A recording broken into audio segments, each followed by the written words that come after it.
the host of Talking with Fantasy, and a man who's hoping this live stream goes a little more smoothly than the last one. I think I may have identified a contributing factor to the problem last time. I may have been uploading to Google Photos from my phone at the same time I was live streaming from the phone. My internet here definitely can't handle that. I'm sure that was occurring, but it's possible that was what's happening. Regardless, it's 12:15 now in the morning, so the internet here is as good as it's gonna get. We've live streamed from here successfully before, so I'm assuming this live stream will function better than the last one. Now, what I need to do as part of this process is get this stream up on the big screen so I can read people's chats. Oh, sure, I should have thought about that before I started it, but I didn't.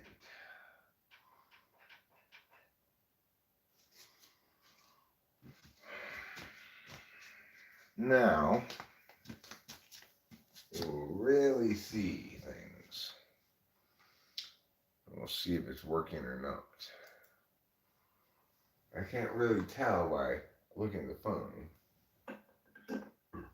how the stream looks to viewers, because it looks perfectly fine on the phone because it's not sending any data. Anyhow, is reality fake?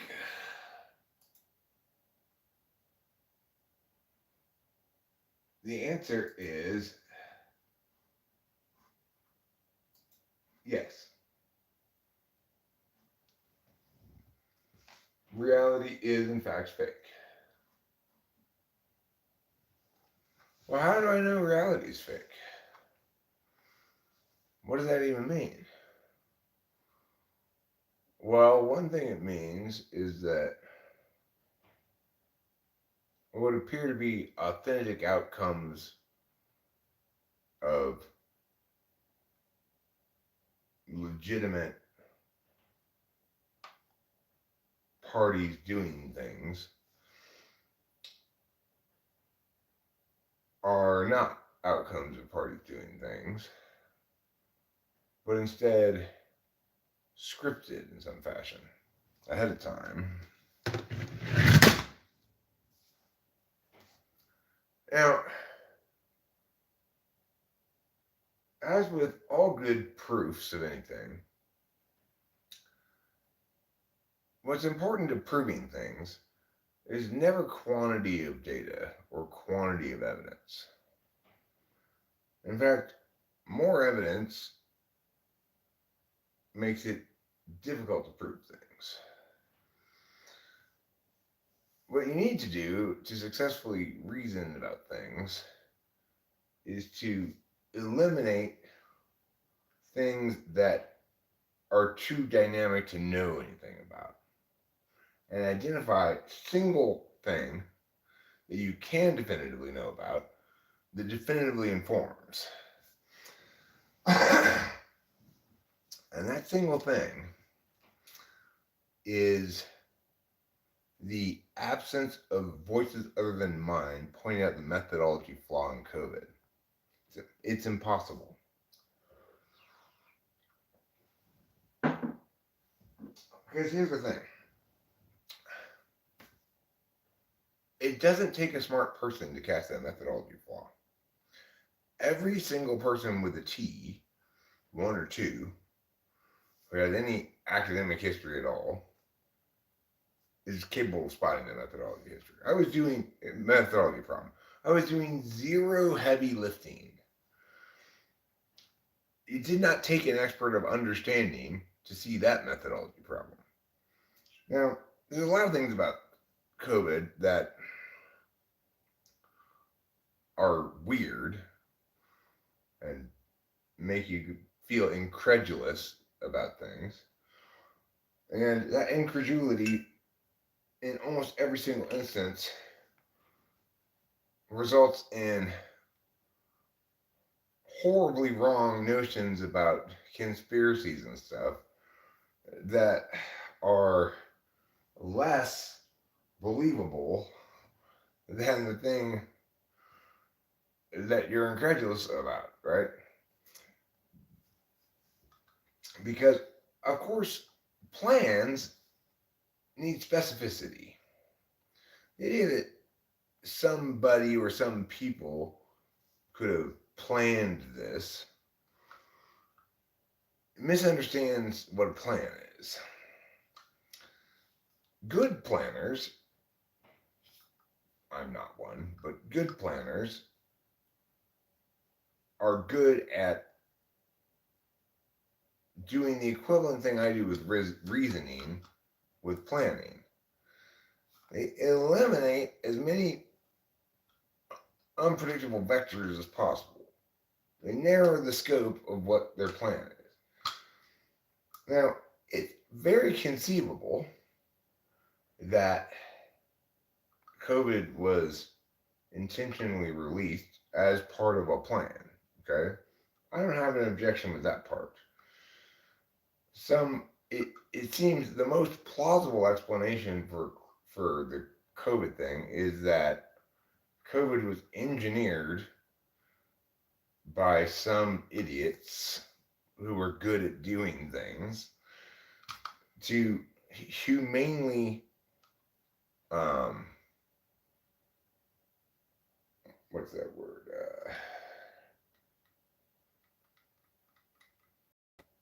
well, to as humanely as possible reduce the total human population by killing all the old and sick people, but letting everybody else not get sick at all. Really, this is what it was originally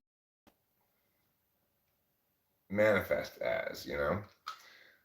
That's how the that's how COVID originally engaged with the population, was that only old people got it at all, and they got it really terrible. Most anybody who wasn't old, they got it, but they didn't experience any symptoms. Of course, because of the catastrophically bad response to COVID, we guaranteed we were going to make it worse, because obviously people can't do the job of a human's immune system. We can help our immune system by doing things like vaccinating, which is a great thing to do when you're vaccinating against a virus that you can vaccinate against, right? The common cold cannot be vaccinated against. And COVID is kind of like a hybrid of coronavirus and another kind of virus, but it's got the qualities of coronavirus that make it impossible to vaccinate for. We knew this before already, that you couldn't vaccinate for these things, and yet for some reason there was this insistence that everybody stop living until there's a vaccine. Regardless, all of these things are inadequate to conclude anything, to know anything, right? Except for one thing.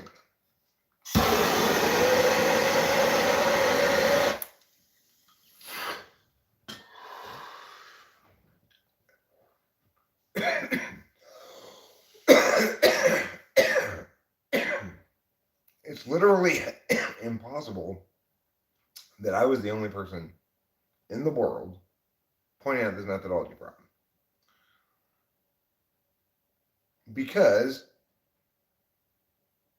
I wasn't being insightful there. I wasn't being super smart or anything. I wasn't doing anything difficult at all. The methodology problem was extremely obvious. You're testing only the most sick patients in an Italian hospital, all of whom have multiple pre-existing conditions, and most of whom are over 80, and you're presenting the numbers from tests from that population as representing the fatality rate of COVID. So,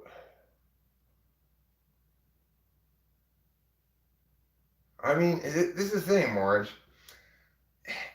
I, I had basically always assumed that while I couldn't find it anywhere, that surely other people must have been saying this.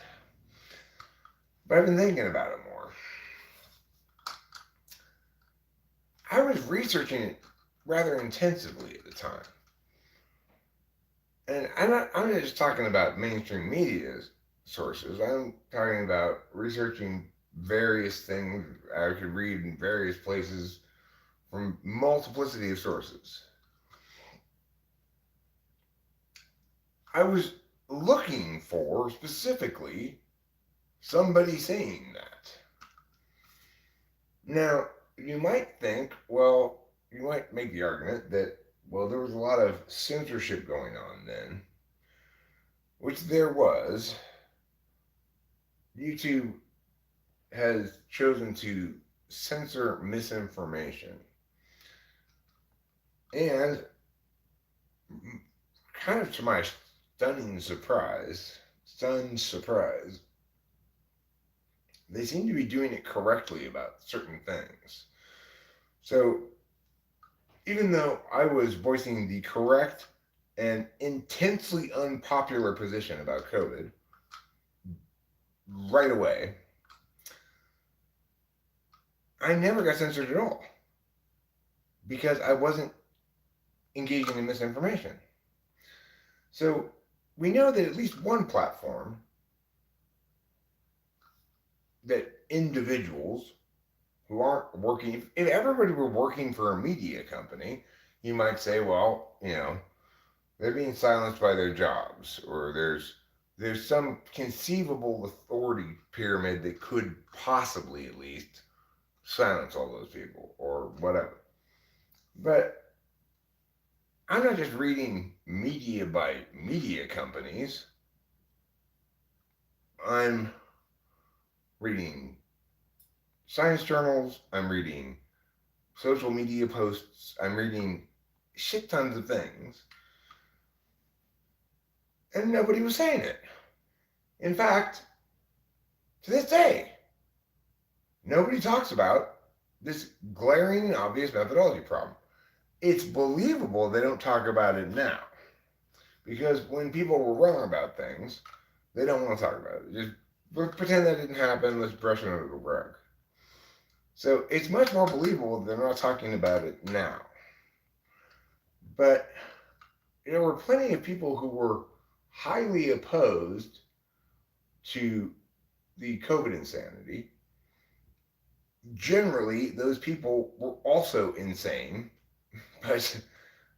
but highly opposed to it.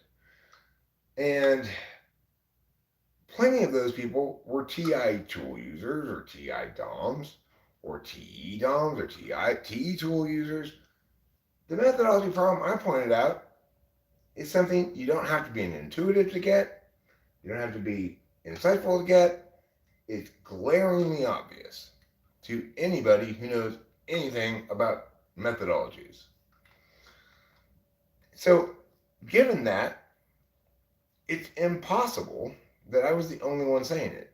And yet, even if one could turn up another example of somebody saying it, it's functionally impossible that I couldn't easily encounter somebody else saying it at the time I was saying it. Because it was so glaringly obvious, and many people were talking about the subject and having strong opinions about it and looking for ammunition to use to support their agenda. That's not a good way to be right, but it does produce the following thing. I should be able to find in your pile of bullshit that good argument because it's on your side and you're smart enough to recognize something that obvious. So, because I was unable to do so,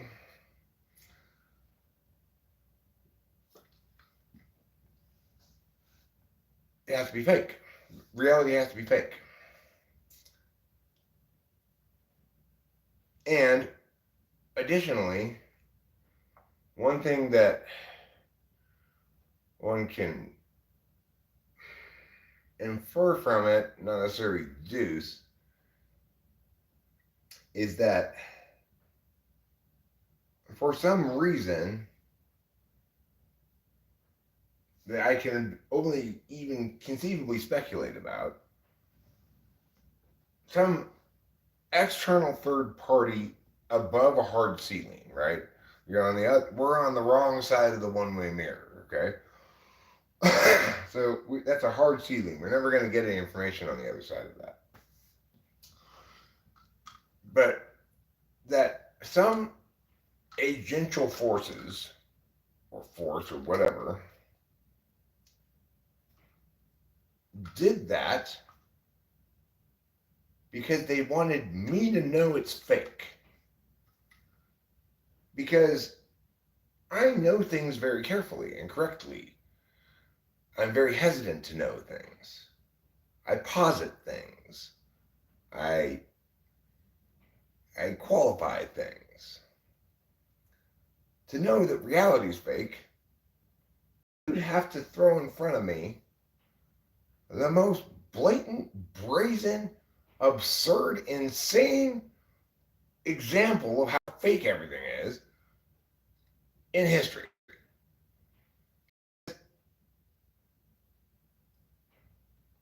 Reality has so much dynamism that it's almost impossible to pin down that one thing that you need to know.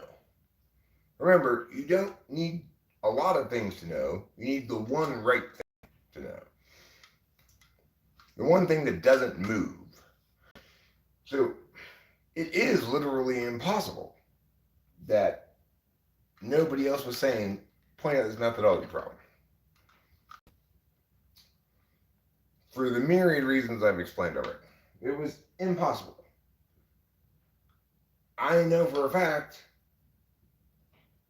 I know personally, probably hundreds of former debaters who would spot that methodology problem in a heartbeat.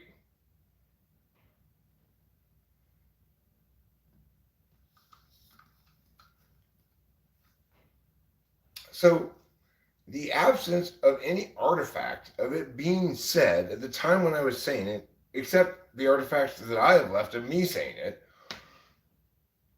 it is so improbable that it's impossible.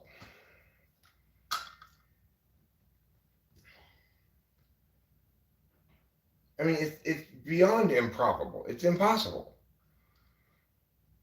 You can't conceive of any way in which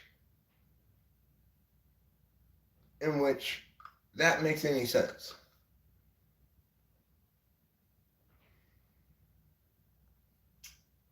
I mean, maybe if I were in a mood to be self-aggrandizing, and it was a remarkably compelling insight, I'd say, wow, I'm so smart. I'm the only one who saw that. But that wasn't insightful. It wasn't compellingly intuitive of me. It was blindingly obvious. And there are plenty of people in the world who are smarter than me. A lot of them are less likely to voice things. So you can maybe say, well, this there are lots of INTPs out there who thought it but didn't say it. Okay. But ENTJs should have been able to spot that shit even. And ENTJs, they're great at solving problems and attaining goals. They're terrible at being correct about things. But they think they're good at it. Why wasn't some ENTJ, who could easily enough correctly spot that methodology flaw, doing what they do, explaining it?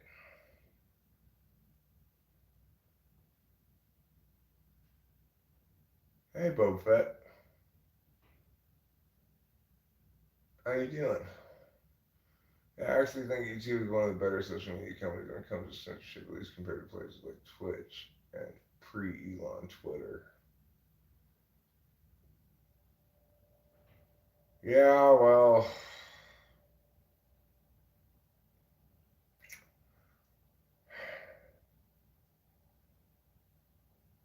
yeah. I don't know. We've live streamed from here before and not had problems. I've live streamed from here several times and not had this problem. Today we're having this problem. I'm not sure why.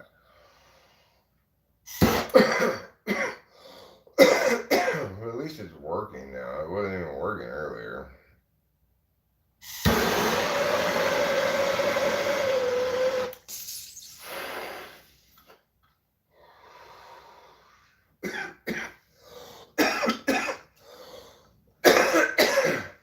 So the most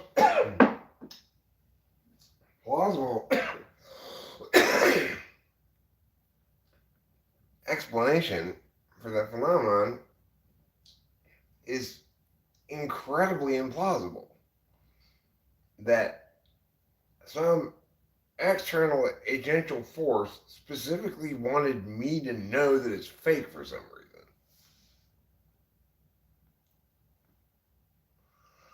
And when you start asking the question, well, why me?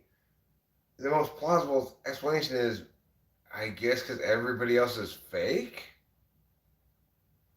Because if everybody else were real, there'd be no reason to choose me.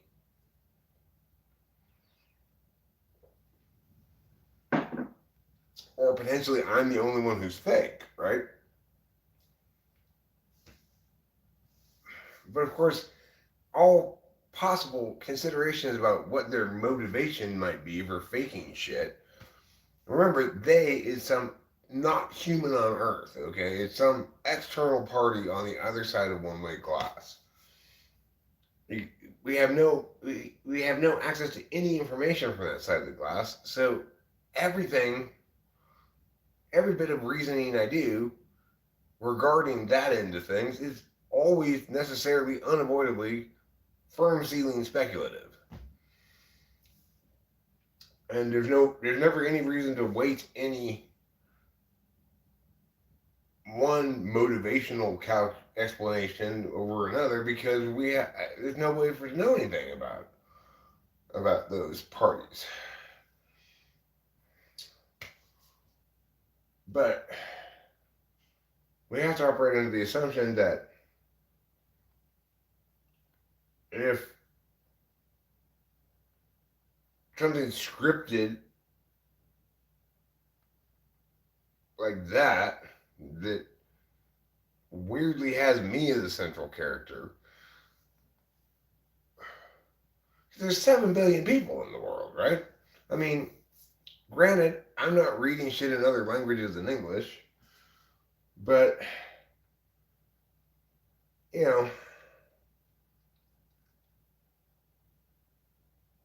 a lot of people in the world who want to publish things about intellectual matters or whatever publish in English anyway.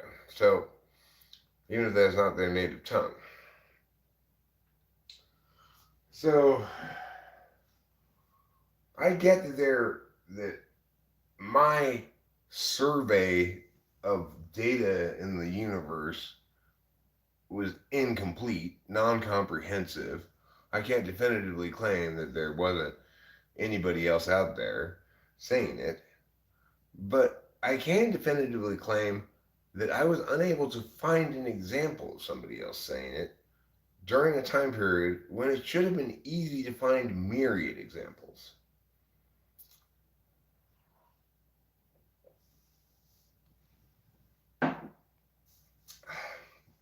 Well, here's the thing, Boba Fett. You're subject to the same hard ceiling as I am.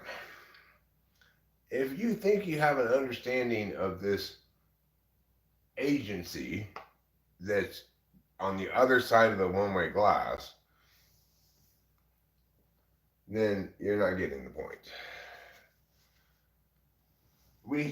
Anything we might say about, remember that this agency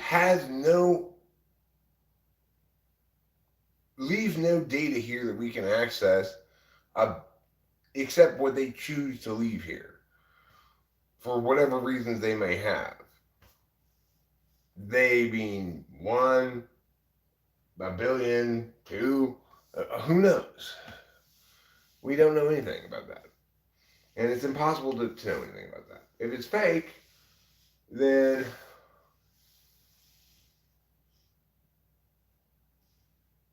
well, no, you're right, Morris, that I have barely scratched the surface of all possible things that I could have read that people said about COVID, obviously. But because of the reasons I've established, the thing I was looking for should have been everywhere. Should have been very easy to find. It's almost impossible that it wasn't very easy to find, and it is impossible that it wasn't findable by me. Even if I didn't try very hard, which I did try more than not very hard, but I maybe didn't try a shit ton. But the point is, because the methodology problem was so concrete, glaring, and easy to understand, so isolated from everything else, so it's such low-hanging fruit for anybody who wants to correct a problem that they see with COVID or whatever, that it's literally impossible what happened, that I couldn't find another example of it. Because it's so obvious, and there were so many people voicing opinions about COVID, maybe half of them anti, half of them pro. By pro COVID means like, let's all play safety theater. Anti-COVID means, this is all a huge conspiracy. But there were plenty of people saying those things, and not the fact that that wasn't mentioned by anybody, despite being within so many people's wheelhouses, is impossible.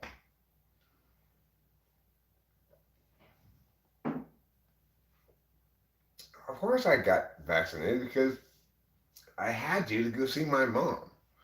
I wasn't concerned about it. I disliked the fact that I had to get it because I knew it wasn't going to do anything, and that I don't like getting stabbed with a needle. But I'm not wrong. I don't think that it was some conspiracy of or whatever. People who are opposed to vaccines are insane. People who think that COVID has a vaccine are also insane. I got a shot purporting to be a COVID vaccine. Of course, since you can't vaccinate for that kind of virus, it didn't work.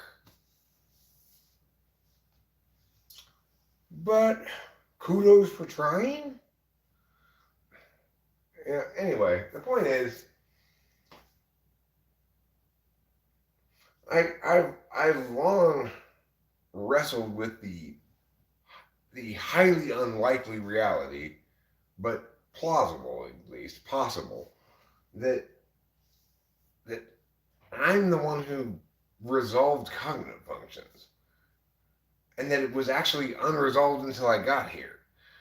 It seems very, very, very, very, very unlikely, but it's not impossible. But this COVID thing, that's impossible because it doesn't. I can make the argument, though it strains credibility or credulity a little bit, that the reason I'm the one to get there with cognitive functions is a confluence of happenstance, my unique talent set. No, no, no, no, no, no, no. I make that argument, okay? But I can't make any kind of argument like that with the code methodology problem. With that one very specific thing, that the 4% fatality rate that nobody else was pointing out, that's at least an order of magnitude too large.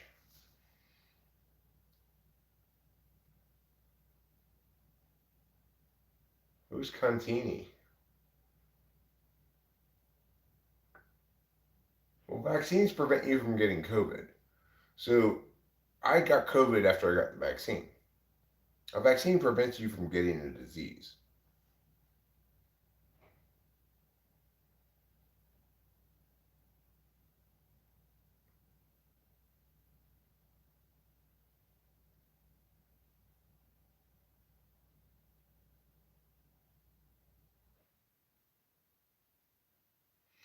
Well, the thing is, you can't, Boba Fett, correctly explain a two function model without eight functions. Because it is true that your personality type is defined by your dominant and second function. But understanding what your dominant and second function mean requires you to say it is more of this at the expense of this other thing. We shorthand that kind of communication with slots because it makes it much more possible for us to communicate about it, right? Effectively. But it is correct that a person's type is defined by their first and second slot function, which means that defines their relationship with all manners of attention. We call those things slots and functions, right? But what we're really saying is because I pay attention in this dominant way and in this other way as a utility, and in this absolute way, in this secondary instrumental way, it defines my relationship with all the ways I could pay attention. You can't correctly understand cognitive functions, what any cognitive function is, without without accessing what it's not.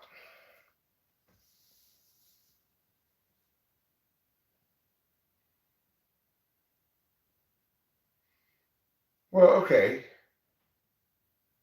So, but what you're doing there is taking something that's true about vaccines, real vaccines, that they're not 100% effective, and using that fact to justify the fact that the COVID vaccine, which is not effective at all, is therefore still a vaccine because no vaccine is 100% effective. That's specious reasoning.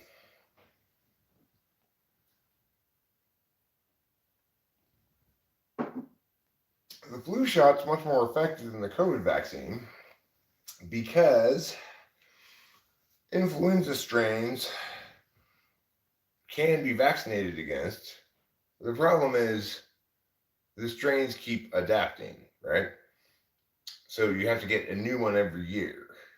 Coronavirus strains cannot be vaccinated against because the time frame is even faster than that. So it's, yeah. And the thing is,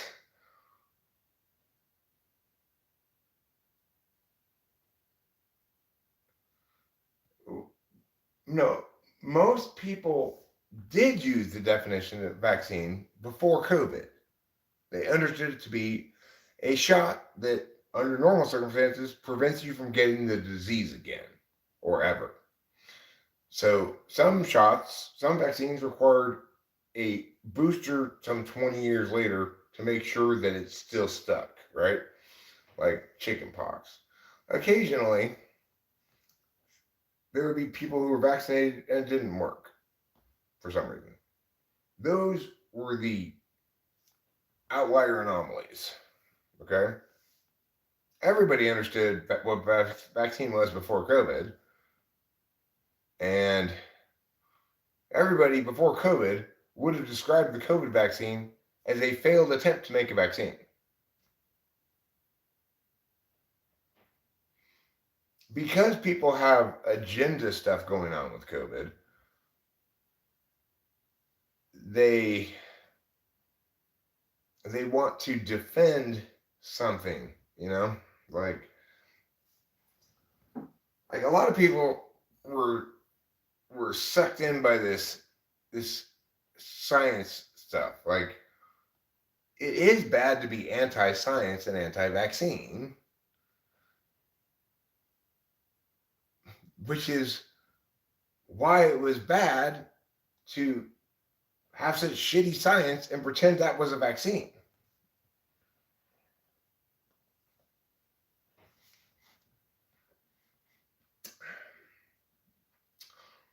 Unfortunately, people generally aren't that nuanced in their understanding of things. So they say, well, look, taking that shot has been proven to help a little bit in certain specific circumstances. I mean, if you carve out the data that much, you can make anything statistically significant. You move the p, you know.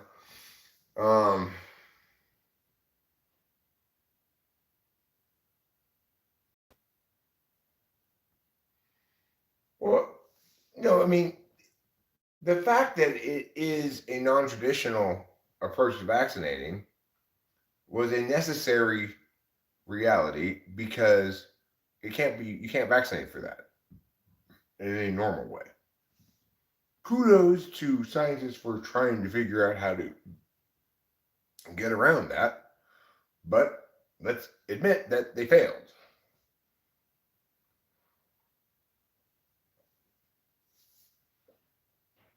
That's why it's this whole new delivery thing, is because you can't vaccinate for that.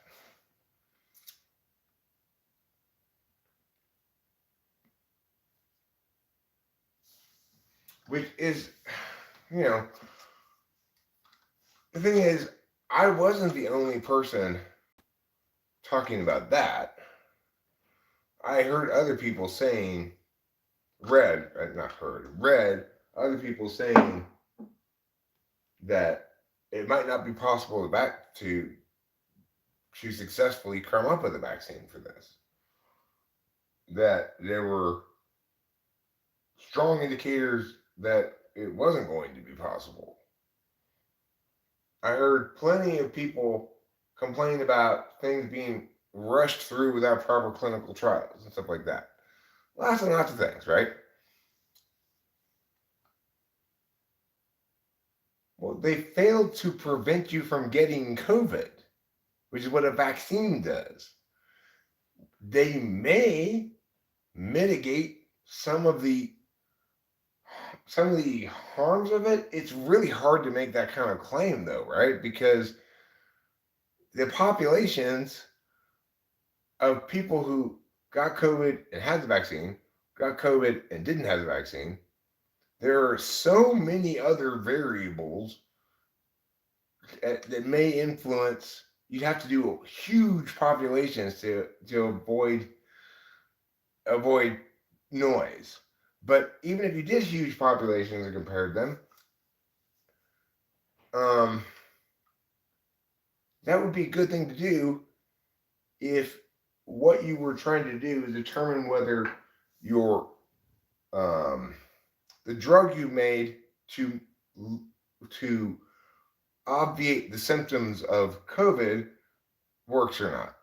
It's not a good way to evaluate whether a vaccine works, because that's not what a vaccine is.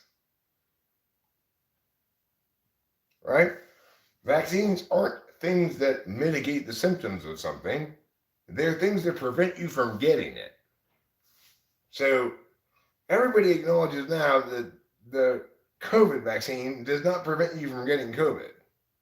It doesn't work as a vaccine. It is a failed attempt to make a vaccine. It may have some other benefits or whatever. I don't care about that. The point is, it's not a vaccine. It's insane to keep calling it one.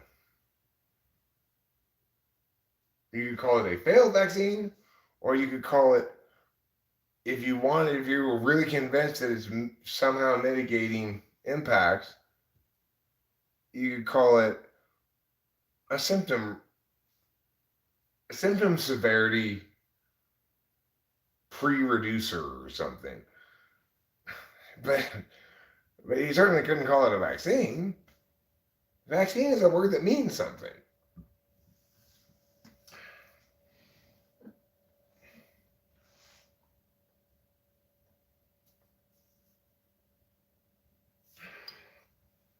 You know, everybody I know that has been vaccinated has also gotten COVID. Now, that I'm not trying to claim that the vaccine causes you to get COVID. I'm just pointing out that even though I have a fairly small population sample, that's way more than adequate to prove that vaccine does not work. Because I don't know anybody who got the mumps vaccine and got mumps.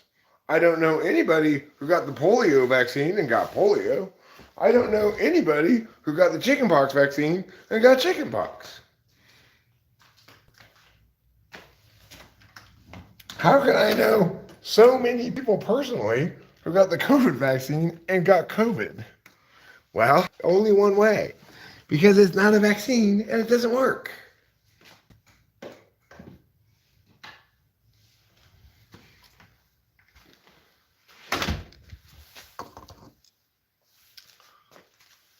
It's statistically impossible that my population size of even 10 people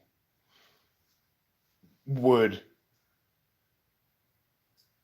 all be just those extremely rare instances where the vaccine doesn't work. That's how rare it is. So that's how we know it's not a vaccine and it doesn't work.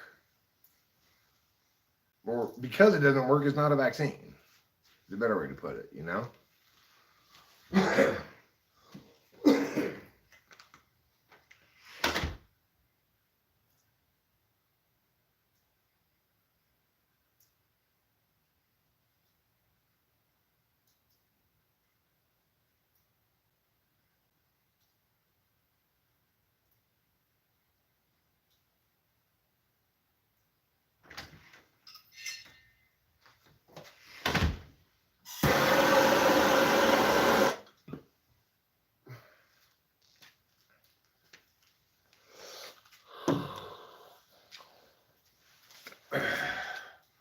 So anyway,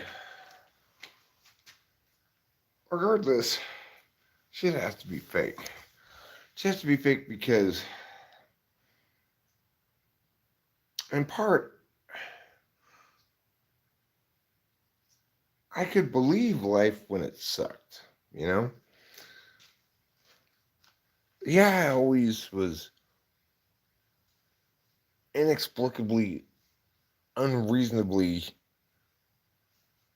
fortunate to escape all serious consequences for poor decisions. But life still sucked by and large. So it gave reality some verisimilitude. There's all these unlikely things happening, but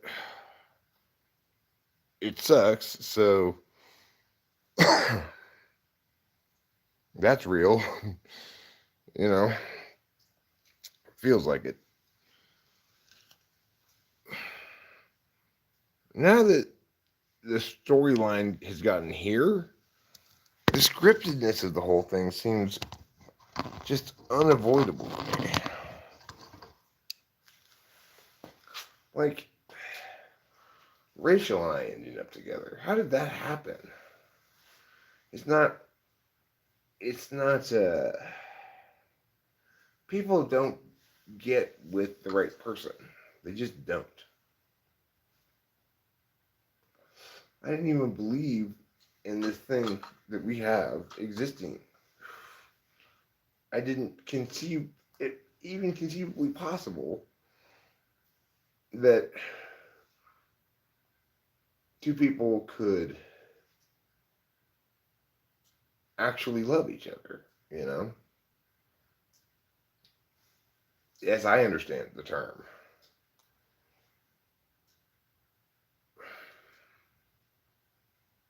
But it's like there's never been two people in the world who precisely needed each other as me and Rachel. I can at least attribute that one to Rachel. That she somehow used her INFJ magic, you know. But when I've talked to her about it, she doesn't claim to have had any clear plan or vision about this ahead of time. It just sort of happened to her too, you know.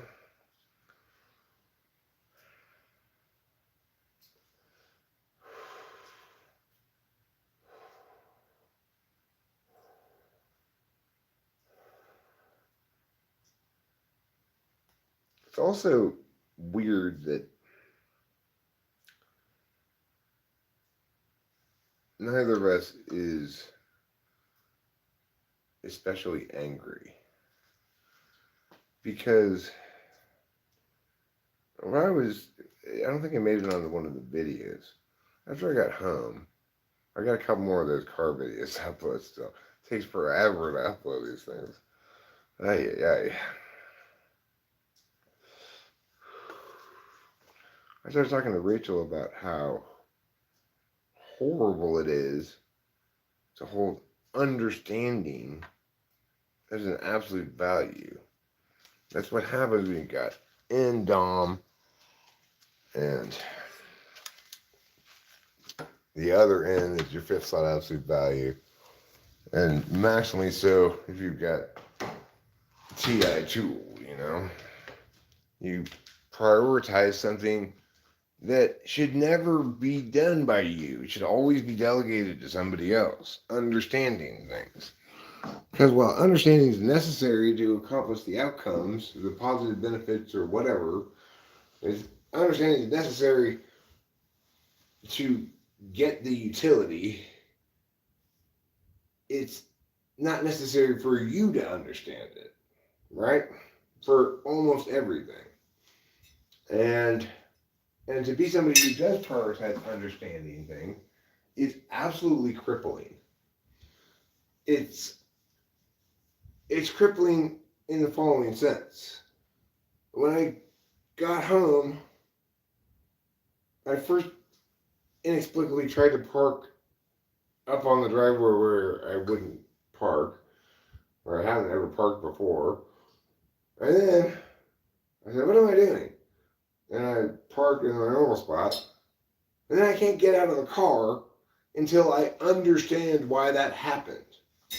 Even though there's no purpose in understanding that.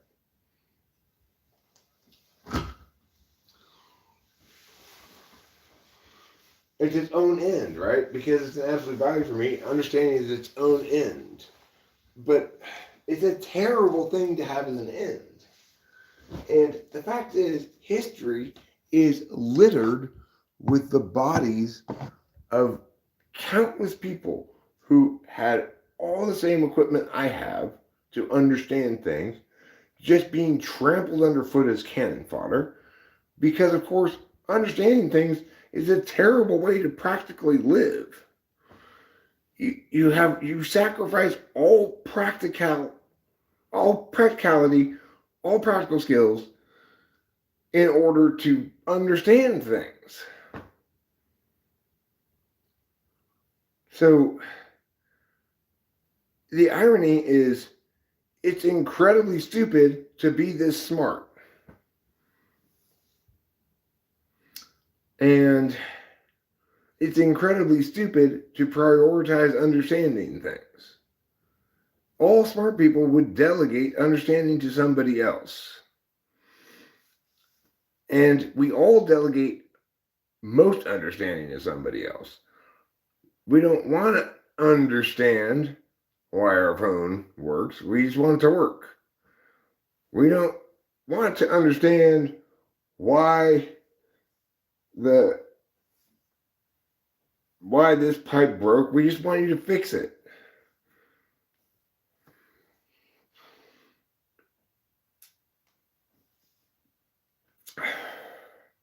And of course, because I'm prioritizing understanding, the only way you can meaningfully prioritize understanding is to understand at the top level frame stuff, right?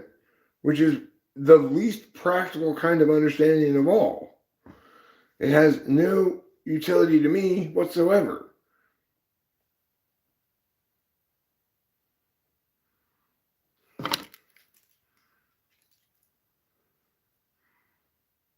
Let's see what that said.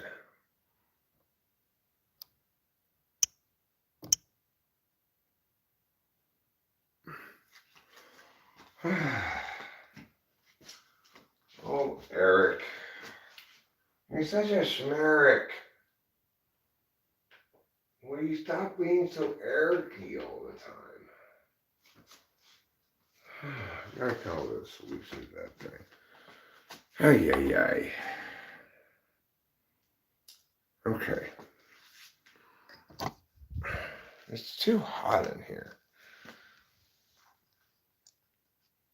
It's like the central heating in this house is so good that you put it 70 and it's too hot.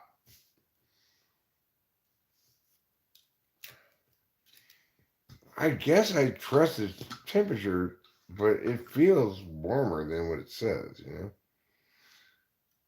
Maybe I'm just running hot today, I don't know.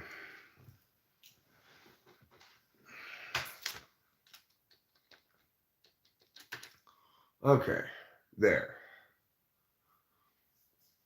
Now I need...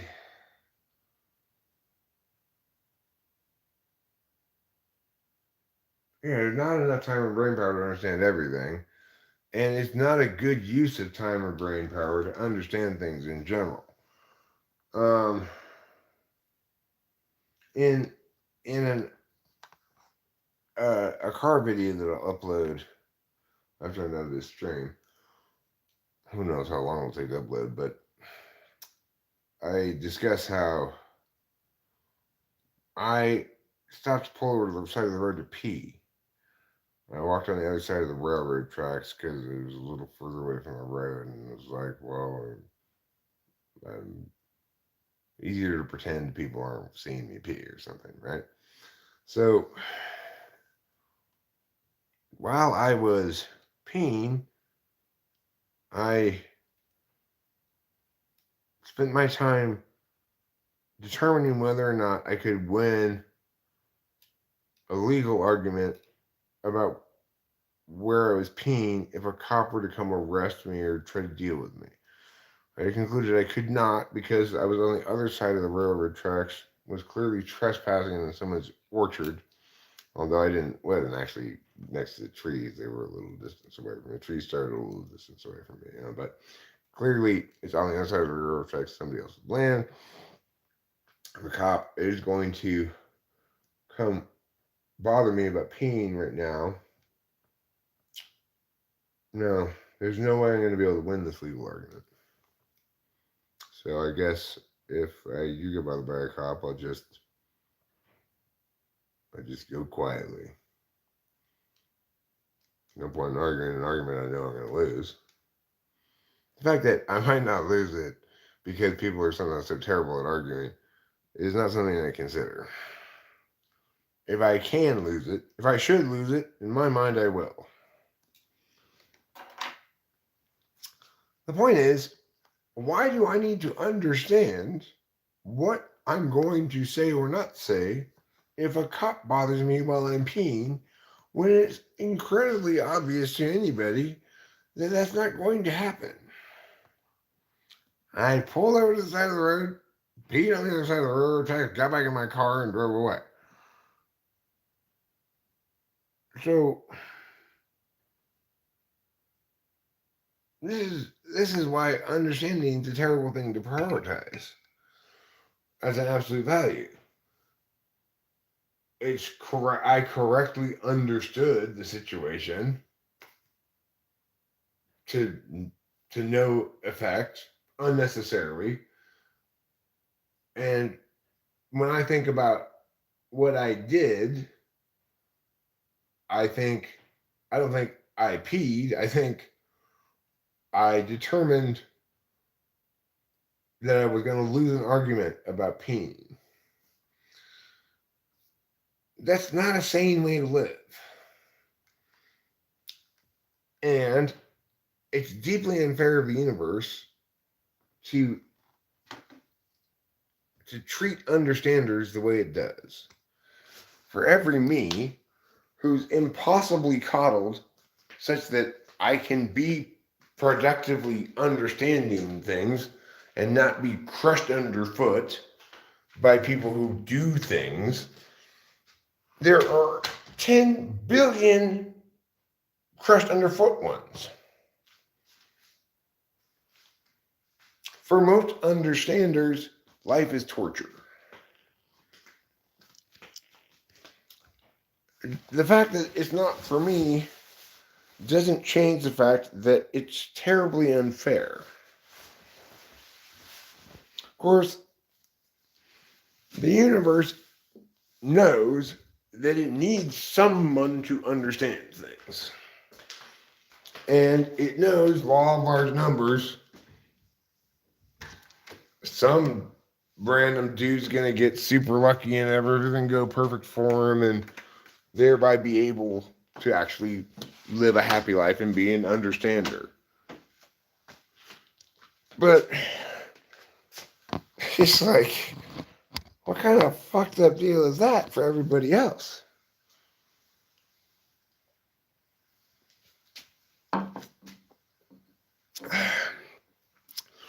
Like, if Melissa talks and Club ENTP knew what it meant to be an ENTP, they would never want to be one. Nobody would want to be one. Here, trade in your ability to successfully accomplish anything willfully, and you'll get to understand what would happen hypothetically if a cop approached you while you're peeing. Great trade. That's a great trade. I get to understand that. And I get to go walk outside 4 times to smoke a cigarette. Like, first I come out and I have my cigarettes, but I have on one too few jackets, so it's cold. I go back in, I put on a jacket, but I left my cigarettes in there. Go back and get a cigarette, and realize, but I want to have a drink with me too. Go back in there, get a drink, come out here, then I smoke a cigarette. How fucking horrible is that? Why is it like that? Because instead of paying attention to what I'm doing, I'm understanding things.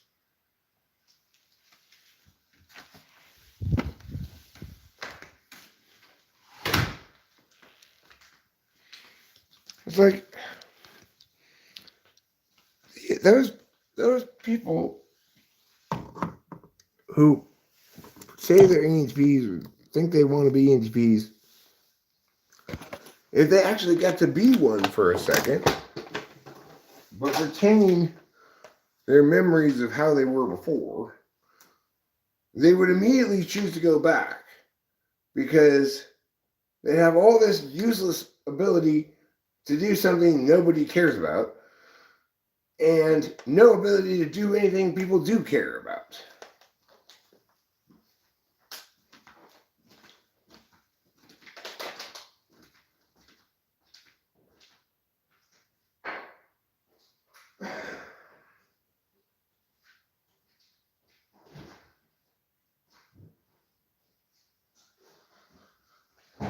It's like how how how happy a coincidence that I stumbled into a, a job as a debate coach when I was applying as an English teacher. They needed somebody to take over the middle school debate team. Then I got to be a debate coach professionally because as soon as I took it over, my kids just started winning right away, which I always found incredibly implausible. And they kept winning all the way until I stopped. There was a period of time when one of my elementary school pairs won elementary debate tournament, there were 2 a year, for 8 straight years, 16 consecutive times. One of my teams won the elementary one, And I didn't know what I was doing at first. This is very implausible stuff.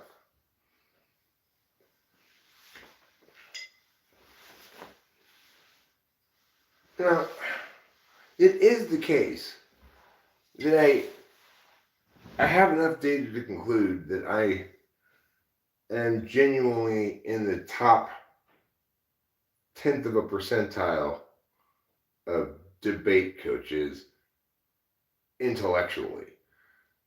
And it's an intellectual group. Why or how that is, I don't know why or how, because there's a lot of other NTPs, but I'm better than them. And I don't know why. But that's another implausible thing. It makes sense for me to win all these big tournaments if I were debating against a bunch of ISFPs and ISTP coaches or something. But the other coaches are also NTPs, T's in general, okay? And the best coaches generally, intellectually, are the NTPs. But Scott Wheeler is an ESTJ who gets great results despite not having the best arguments. Despite not caring about what the truth is. Because, the best argument is the truth.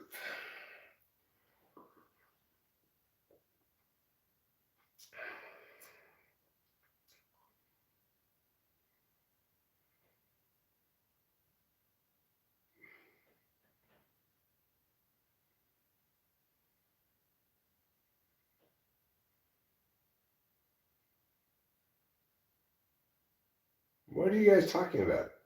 The cops have already been charged and we got footage fairly fast. What did they do this time?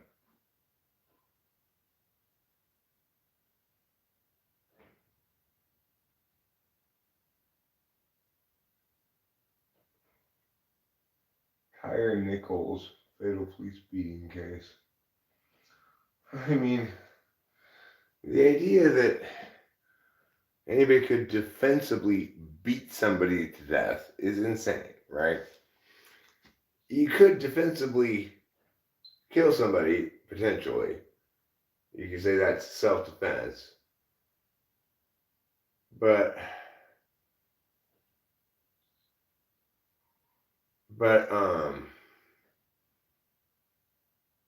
no, that's the thing. I'm not trying to be humble. I'm trying to do what I'm always trying to do. I'm trying to understand. And I'm encountering these things that, well, at least one of them adequately pins down. And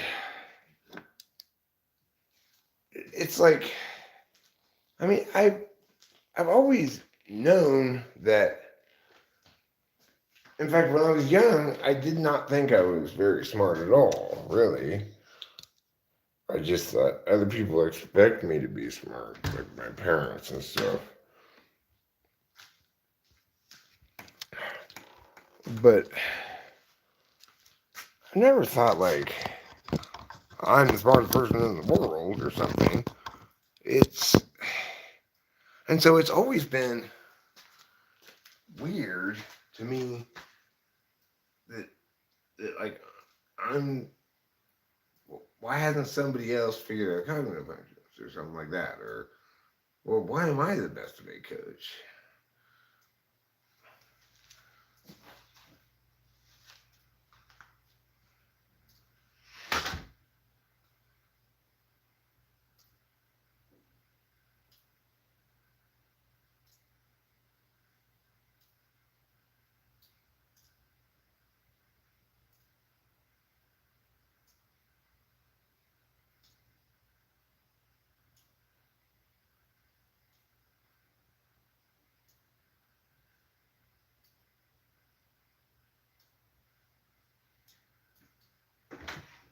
You see, this is what I'm talking about.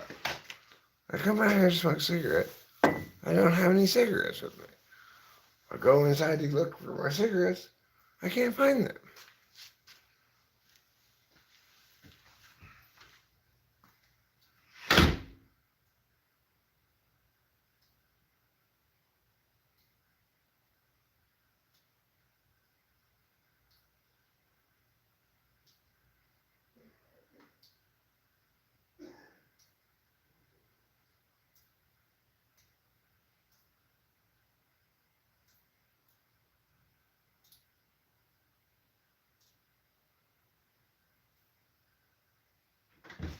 Well, I have another pack in the car, I think. Pretty sure. Regardless, I found this one. The filter broke off of it. So I just, oh, I've got cigarettes right, butts, like big butts right there. I don't have a lighter. This is not me faking this phenomenon to demonstrate the concept I described earlier. This is just actually how is this happening.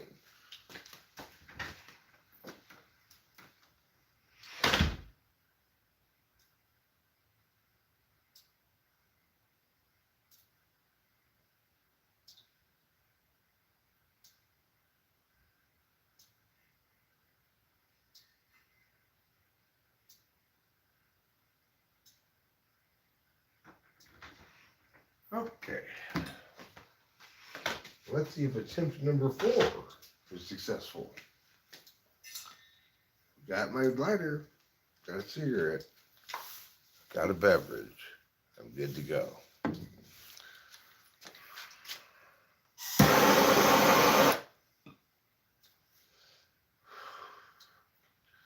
It seems like, in part, the universe is trying to trick me into thinking I'm smart. Super special genius smart or something. But I'm too smart for that. I know I'm not that. I know I'm not. So,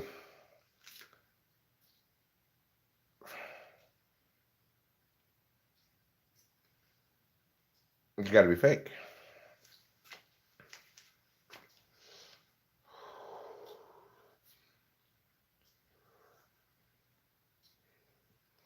Well, my point is, Bobby, that if I can establish one thing definitively fake, then we can deduce that there's some scripting agents that are above a hard ceiling, which means we can gain no information about them but we can deduce that they exist and are scripting things.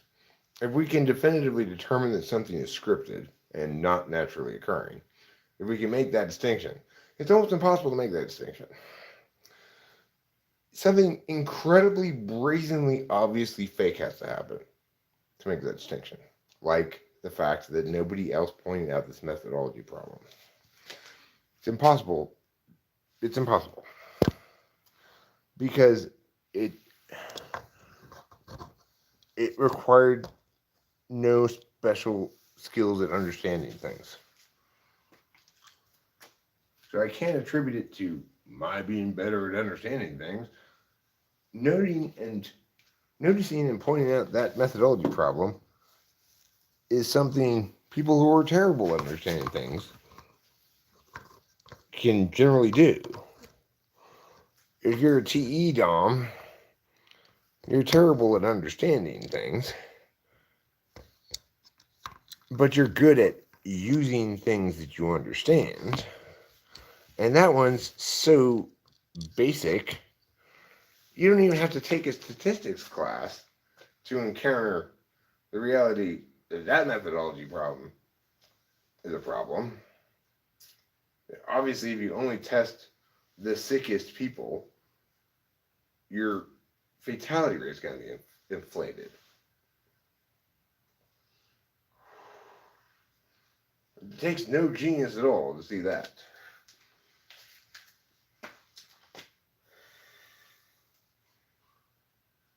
And, science has done a good job of keying protocols so that people who can't understand things can nevertheless be right. That's the scientific method. People who can't understand things can be right, or at least less wrong, without understanding things, by simply applying this protocol.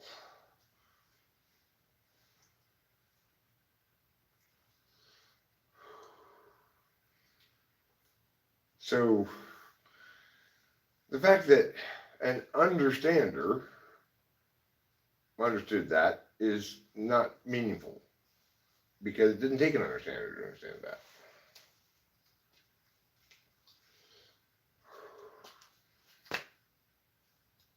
It just took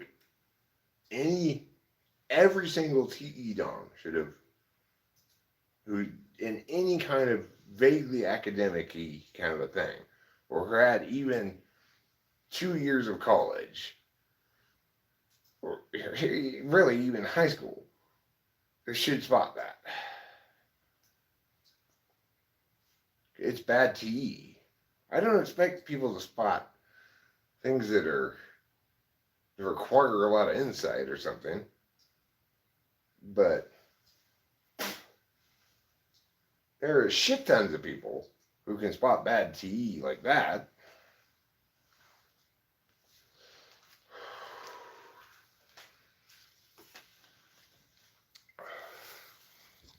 And almost none of them understand anything. So why didn't they point it out?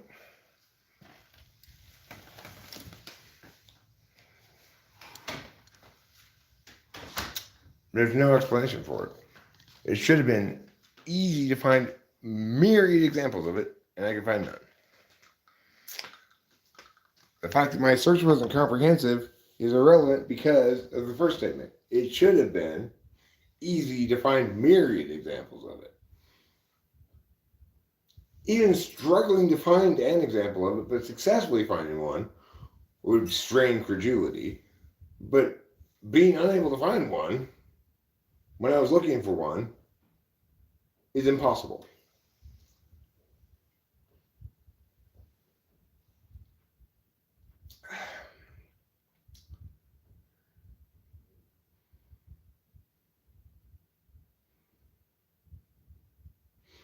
Well, this is the thing, Mr. Bobby. I'm not claiming that nobody else on the planet thought it. I'm pointing out that it's statistically impossible that, given how many people must have thought it, given how little understanding it requires, that none of them voiced it publicly. Or that so few of them voiced it publicly that I couldn't find it. The law of large numbers makes it impossible.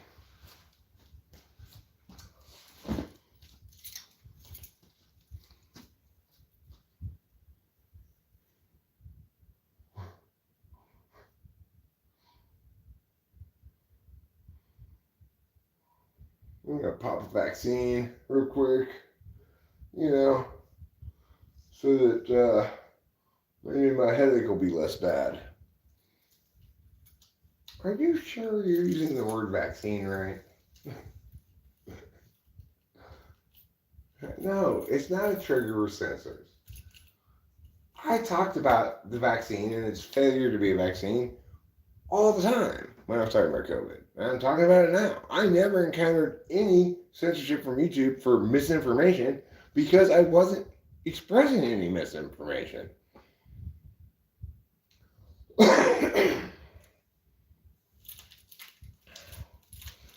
YouTube has decided to police misinformation. Whether or not this is a good thing is a separate question, right? But they successfully proved that they could distinguish misinformation from not misinformation about COVID simply with these two examples. They probationed or banned, timed out Taylor because he was spreading misinformation. And I never had a single problem, even though I was passionately explaining the unpopular position. I was doing it right.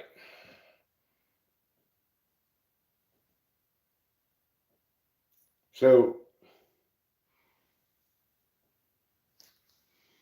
in fact, they weren't censoring voices who were opposing the dominant COVID narrative.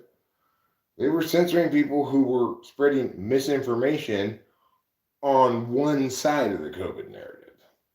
They weren't censoring the misinformation on the other side of the COVID narrative, which makes it incredibly fucked up. But they didn't misidentify me as misinformation.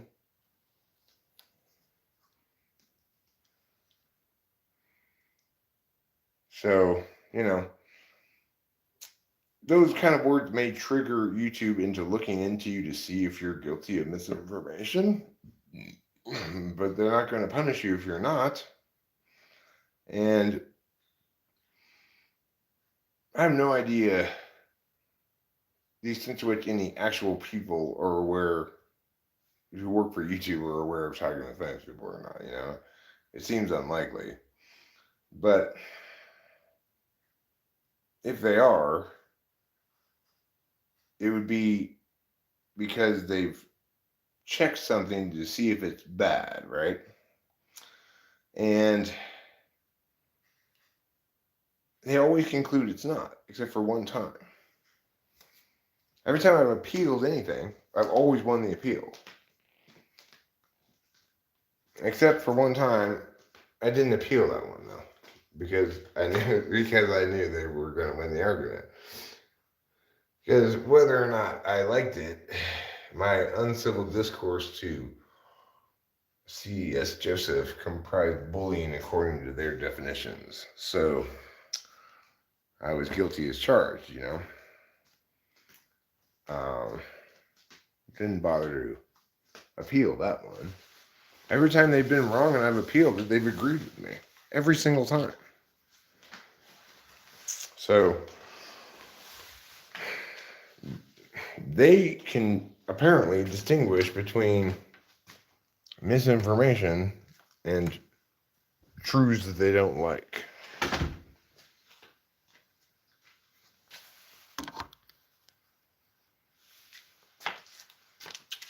Well, I did it again. I'll be right back.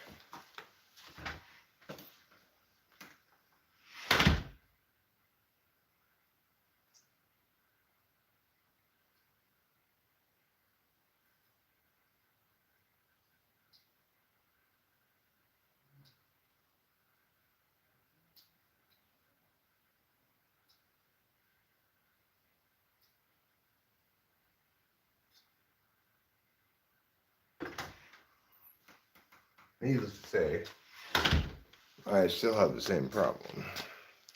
But needless to say, I forgot that I still have the same problem. Which is, I don't have any cigarettes inside the house. But I do have these butts on the ground. And they will do. Of course, my car is right there. And I have a full pack of cigarettes in the car. But because I like to understand things, I'm too retarded to get them.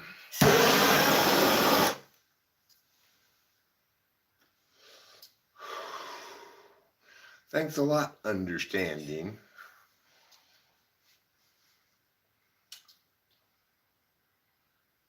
Maybe I'm the one who's been using the wrong preposition in front of stand this whole time. Maybe the problem is that I've been understanding things when I should have been overstanding things.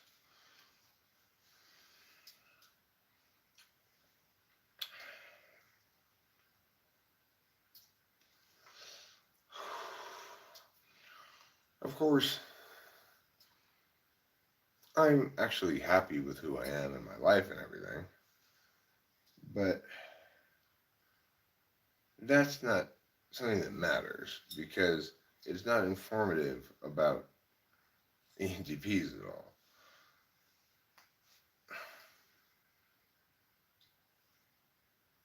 ENTPs don't get to be happy very often. INTPs either.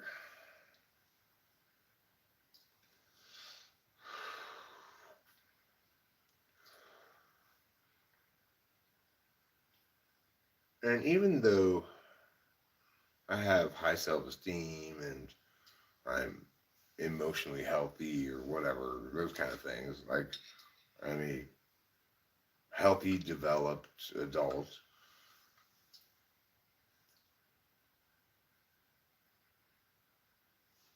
I still apparently don't seem to think, like, I have a very hard time believing that I'm not annoying Rachel. Because I guess I've annoyed every other woman I've been with. I interpreted this earlier as maybe me thinking I wasn't worthy of being loved or something. But I do think I'm worthy of being loved intellectually. And yet I find it really hard to believe it.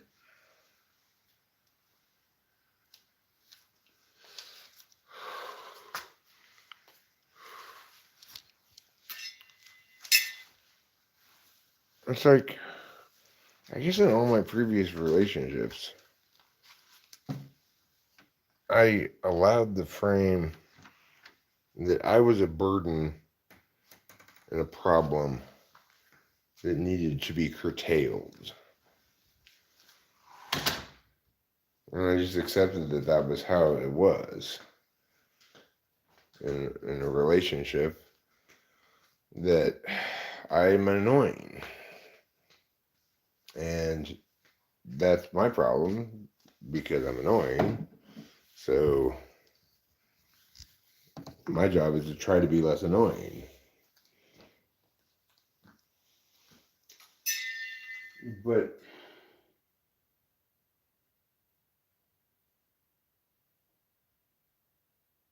I don't know, Rachel's such a saint and an INFJ.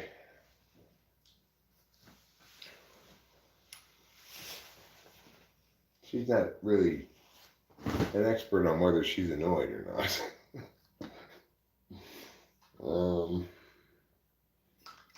But like this is pretty convincing.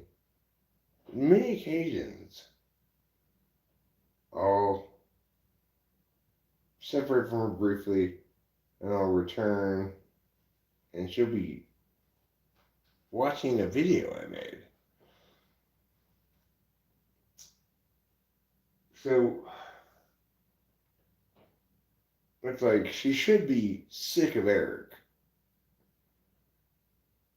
Wait, so sick of Eric by now. She should be incredibly sick of Eric. But she apparently isn't. She should, by my experience, this is why SI is a bad way to know things if you're an intuitive. My experience tells me that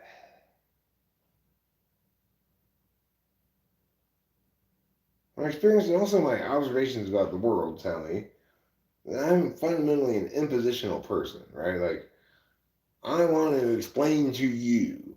I like to live stream where I get to talk and you have to chat. you know, I, I'm a handful, right? It seems like I am objectively, not just because that's been my experience, although that's some of the evidence as to why I think it's an objective claim. But I believe that. I affirm that claim. But I mean, I guess I don't believe it really because I have this deeply embedded habit of needing to be less me in order to be more tolerable.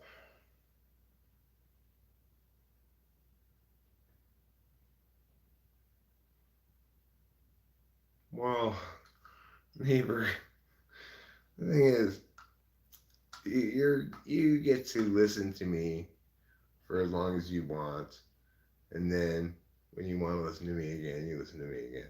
Rachel lives with me. I'm explaining things to her that she has not solicited an explanation for all day long.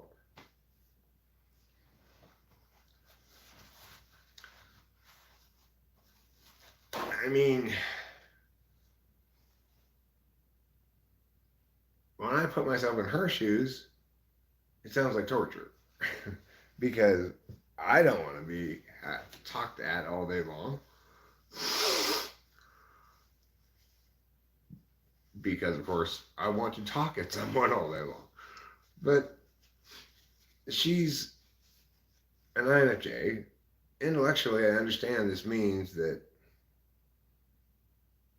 she actually wants to listen to me. But I've never experienced it before. And all of my experiences before have been so determinedly convincing that I was a problem that even my understanding of cognitive functions is not preventing me from having trouble accepting this, you know?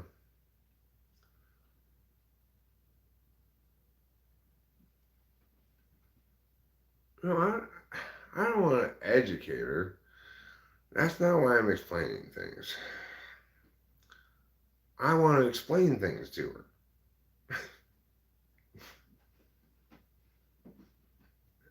Because I want to understand things, and I understand things best by explaining them. It's an incredibly horrible absolute value.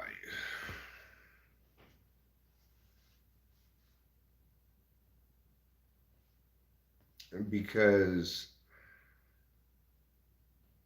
it's so impractical. I'm not caring at all about whether she's learning anything. It never even occurred to me to care about whether she's learning anything. I'm caught up in this idea that I'm talking about. And and whatever insight has made me feel like I have additional understanding.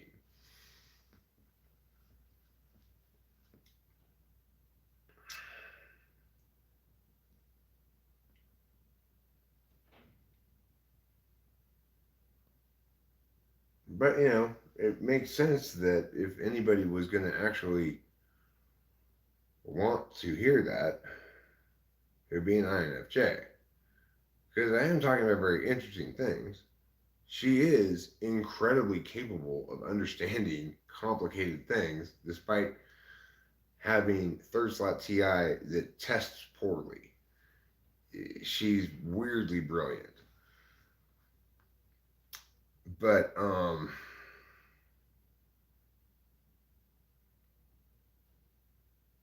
operate under the assumption that she understands what I'm saying all the time. And I'm always right about that assumption. Because I know she's understanding what I'm saying all the time. Because when I express something poorly, it's not understandable properly, she asks me to explain that part again. So the fact that she only asks me to explain again things that I've explained badly is solid evidence that she's understanding everything.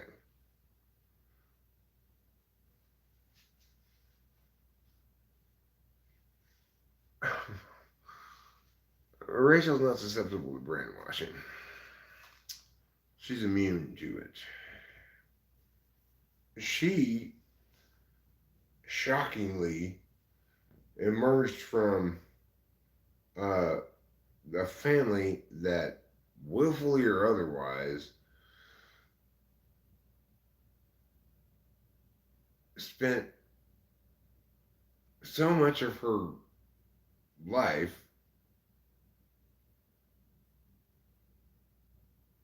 insisting their wrongness was preferable to her correct understanding of things.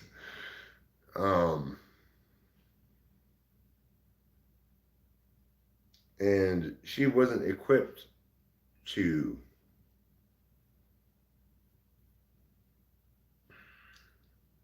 use anger productively. So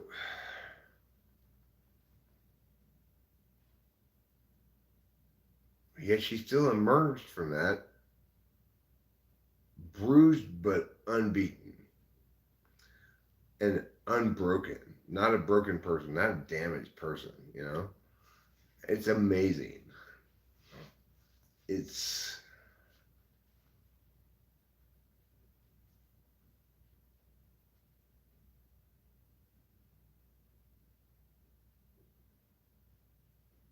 she's possibly this one of the smartest people I ever met.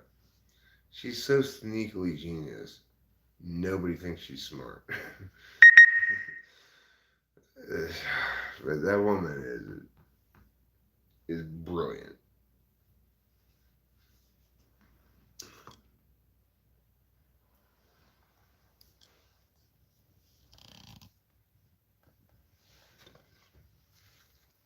Of course, that's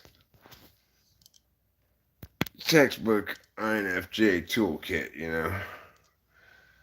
Best to be underestimated. Reduces the number of expectations placed upon you by others. Yeah. Rachel's great at not knowing how to do things she doesn't want to do.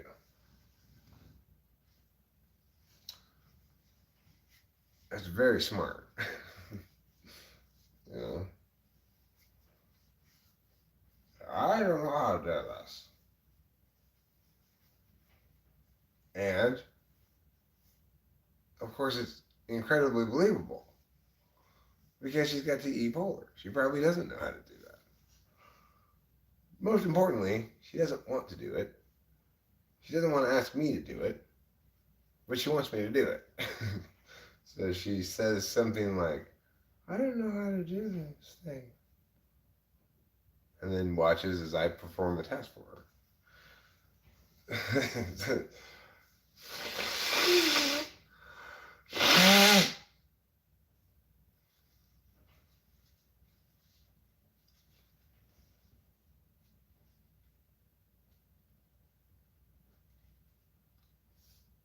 Yeah, well, that's very much an interfacer knower perspective.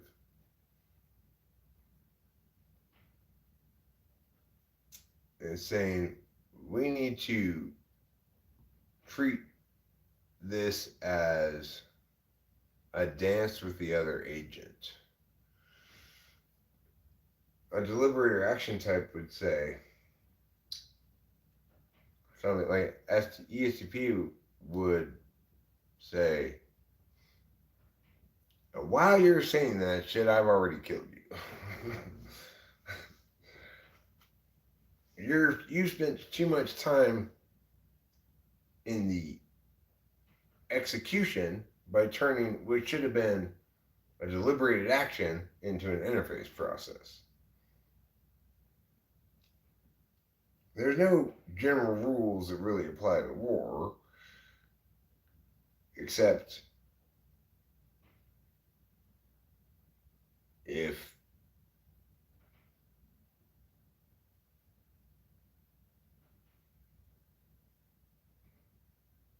you want to win, you have to be better at killing the other people than they are at you.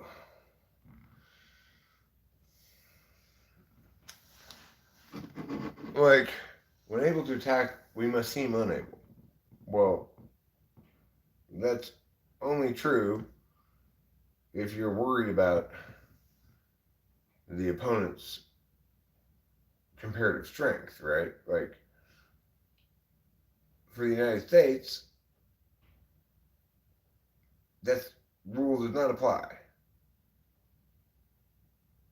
We are able to attack all the time, and it's critically important we be seen as willing to attack only in the appropriate circumstances.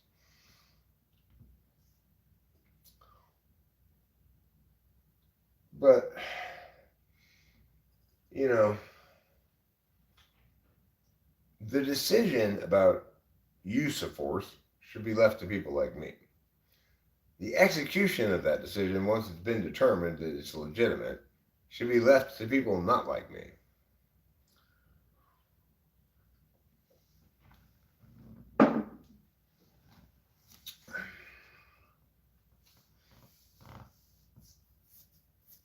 Because once you've made the decision to go to war and you've established this legitimate, well, now you're doing the almost always illegitimate job of killing people. So,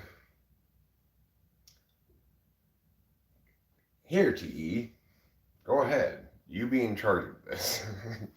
You know, that's your job. To figure out how to do things efficiently, not to understand whether they should be done.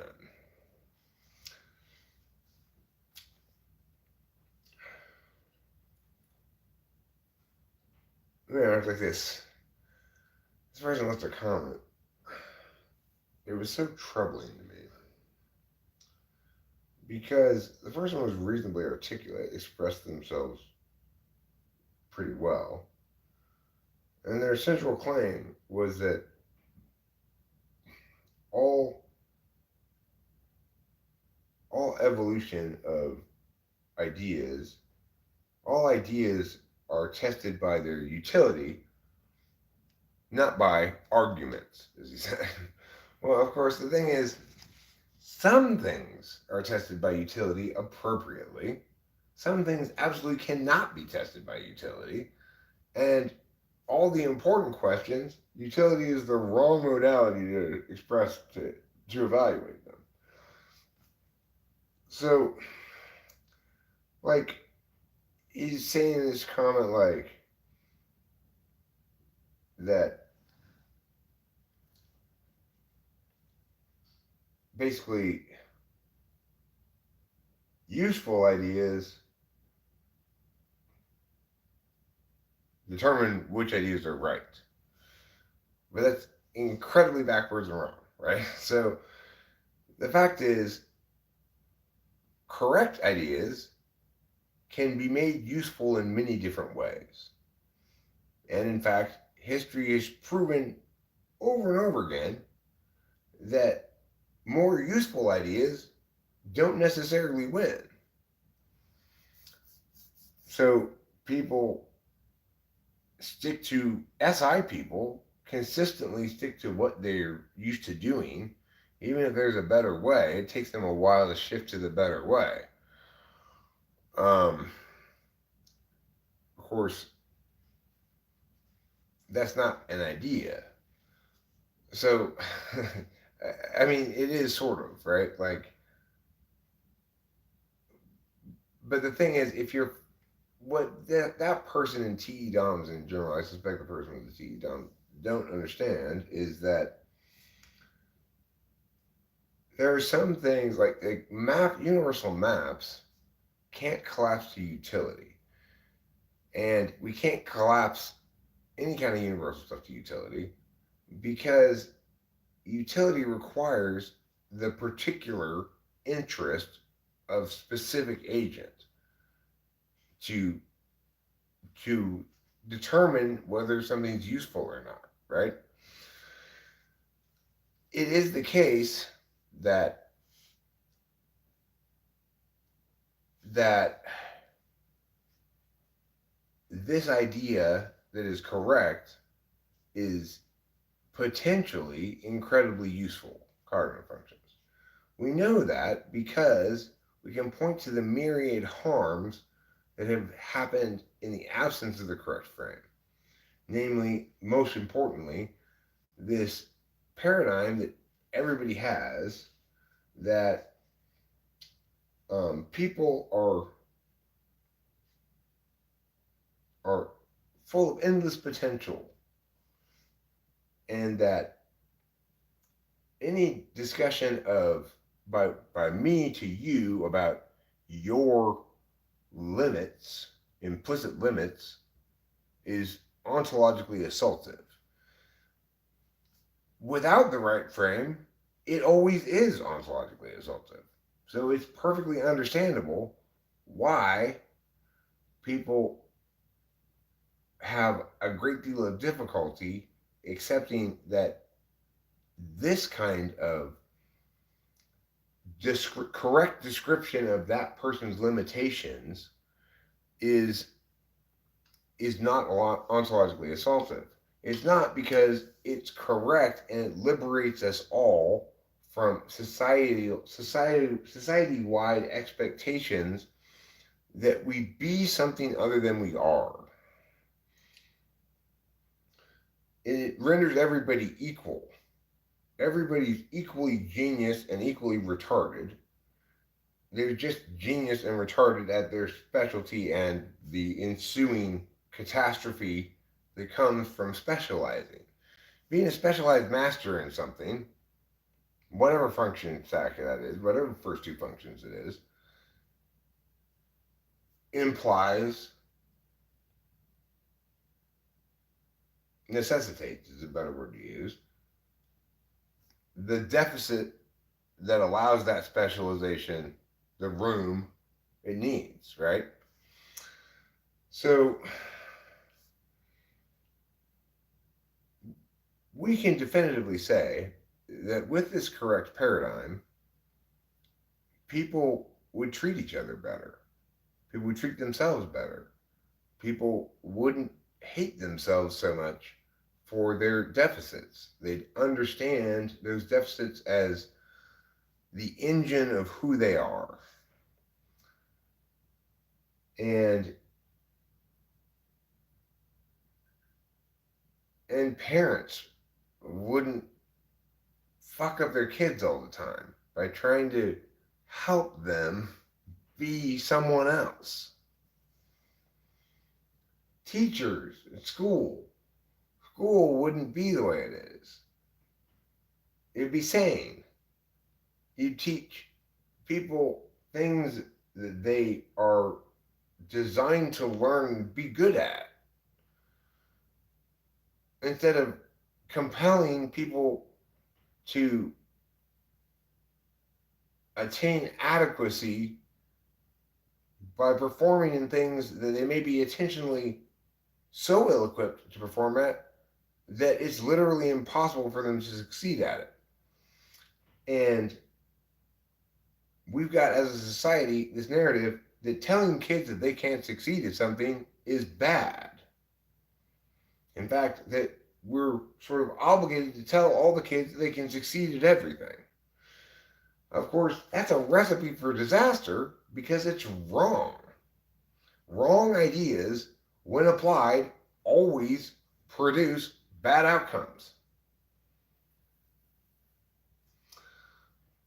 Overall, not in every single instance, because even the worst decision and the wrongest idea, sometimes random factors come into play and create outcomes that you view as good, right? But if you're applying the same wrong idea consistently, on balance, it's always going to produce net harms.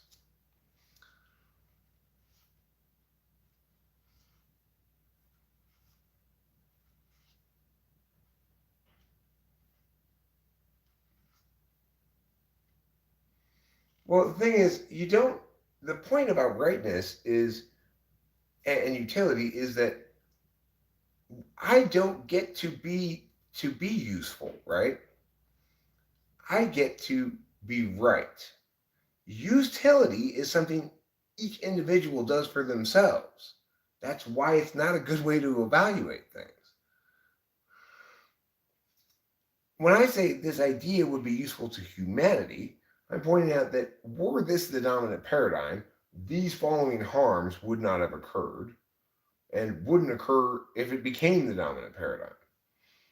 So, in that regard, it has utility conceptually because it solves a specific problem that exists in the status quo, potentially.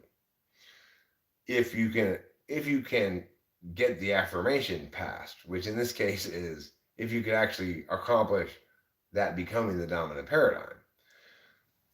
The point is, regardless, it is not the case that the evolution of human ideation is a marketplace of ideas that operates in the currency of utility. It can't possibly, because everybody's utility is independently determined and is particular to them. So it's troubling when I encounter a comment like that because you've got somebody who's a TE Dom, probably, and TE Doms have a lot of trouble with the idea that not everything collapses into utility because their dominant function collapses everything into utility. Whether it's appropriate to do so, whether it's informative to do so, whether it's correct to do so, whether it's wrong to do so, or not, you know? So,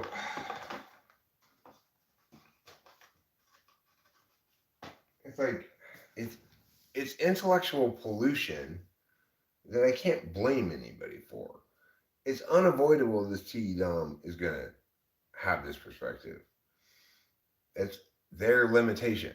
It's like I can't go outside and smoke a cigarette properly, even.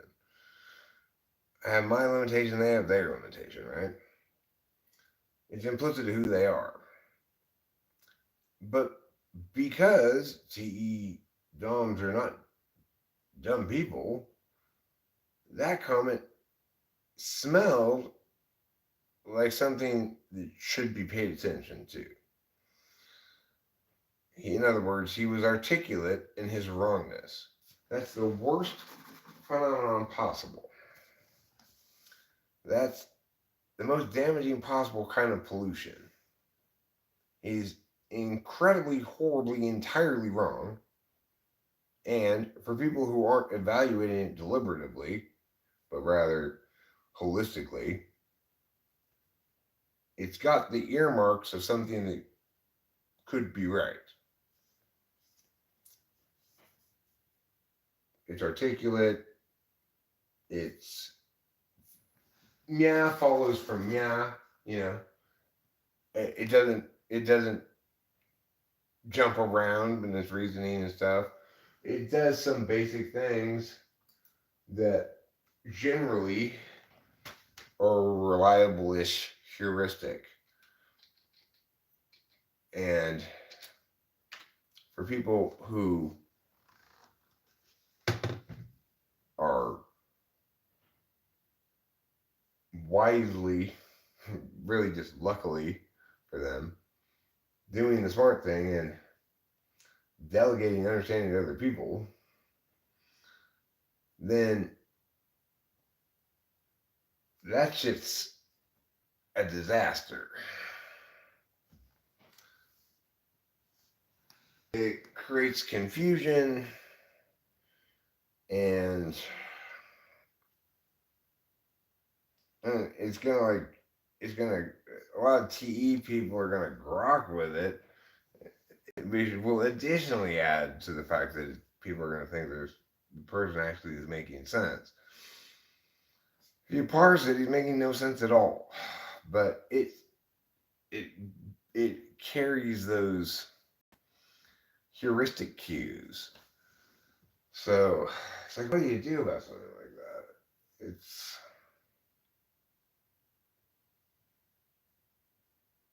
like, why wasn't that guy pointing out the methodology flaw?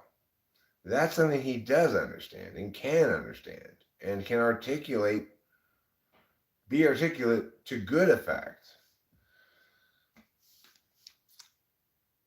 He can't do reality mapping. That's not his specialization.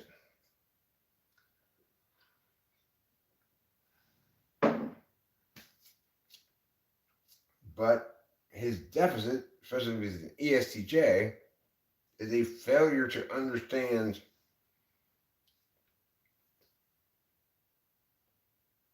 that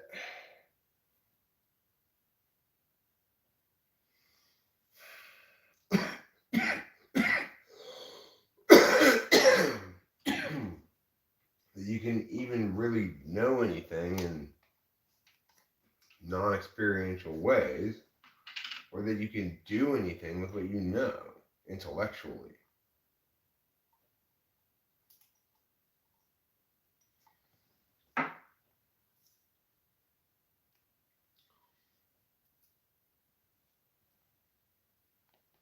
It's like my dad knew so much. He was so smart. And he never did anything with what he knew. He learned so much stuff. Sometimes he'd say to me stuff he read. I read this thing that that's what he would do with it, I guess, is say it to me. But he never did any intellectual work with any of it. And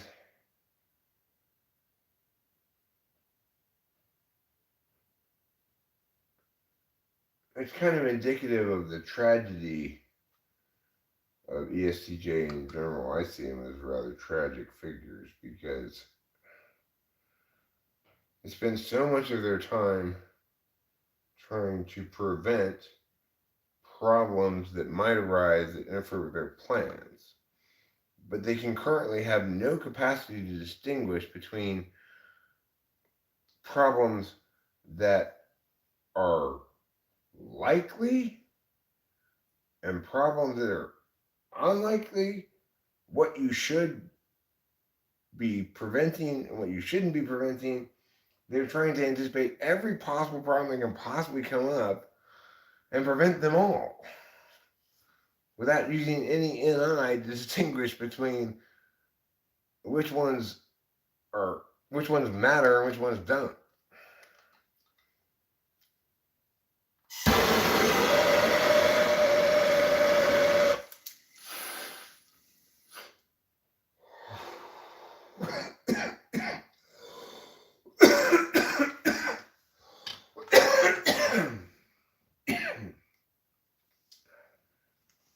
And of course, that's because planning is incredibly hard.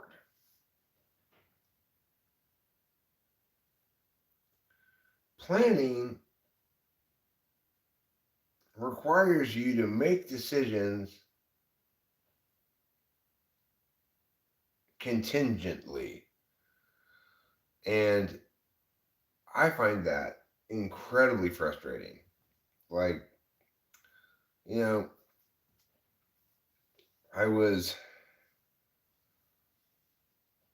planning, I'm having to deal with these planning things. Like, tomorrow I've got these movers coming to unload the pod for us, and also to take a couple of day beds to the dump, and to move one bed upstairs and replace that bed with bread, our bed from Arcadia. We both agree that we prefer bread to any of the beds here, although the beds here aren't bad. So I'm glad we brought bread in the pod. But anyway, um, so I'm trying to plan this shit, right? Like, I want to get this pod unloaded and at least all the containers into the garage and the bed stuff done as soon as possible. But also, I've got this idea originally that I would like, ideally, for them to drop the pod off in the morning, the movers come and move all the stuff out of it, and then they come pick the pod up in the afternoon. So, of course, I have to decide, well, who am I going to call first? I should have called pods first and determined whether a same day pickup drop off was possible, even. Instead, I called the movers first because my thinking was, well, I need to, regardless, I'm going to need to deal with movers who are okay with the fact that Pods isn't going to tell me when they're going to drop it off until the night before.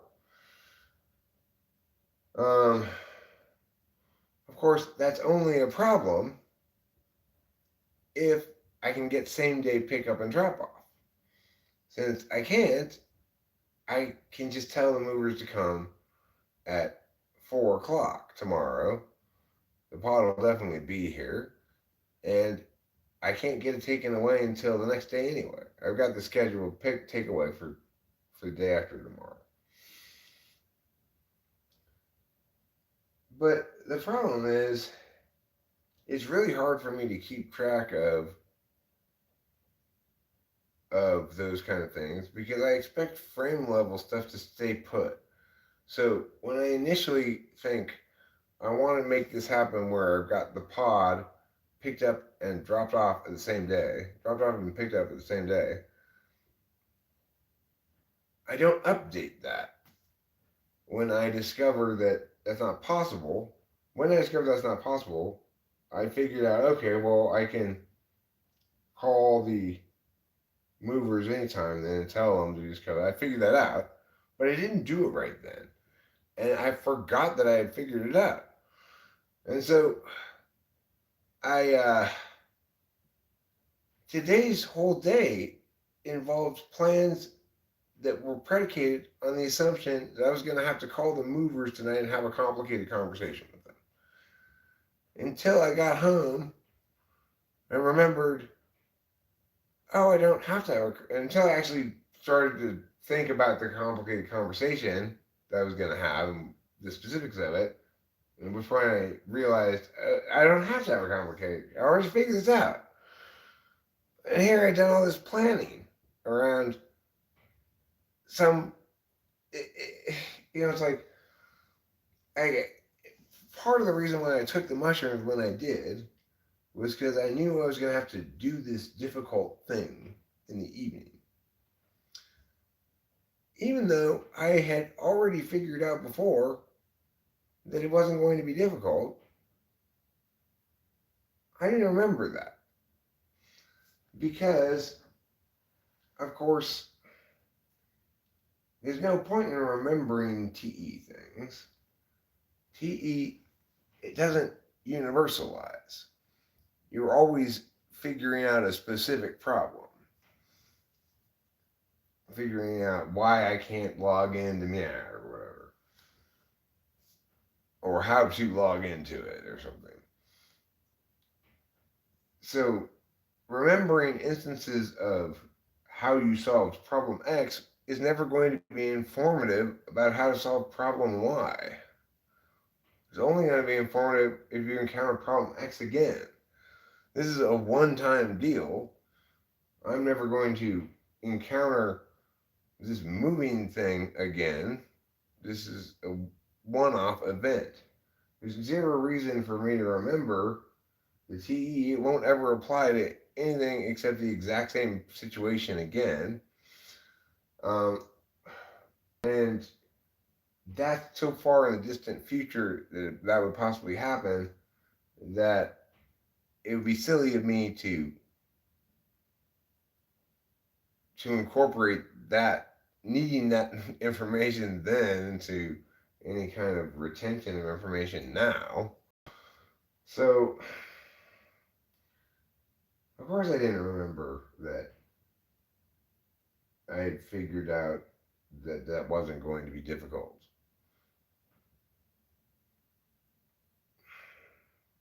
And then to all this planning stuff, right? And then I get home and it's snowing.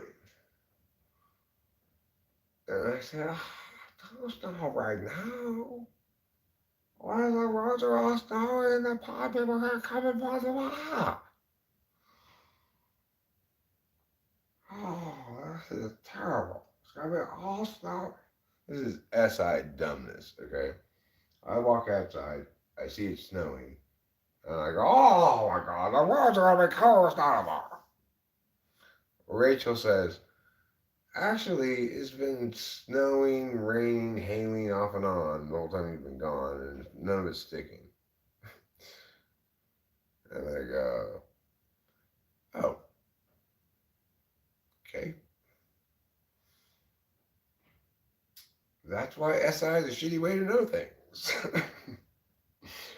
SI goes outside, sees that it's snowing, and concludes the walls are going to be all covered with snow.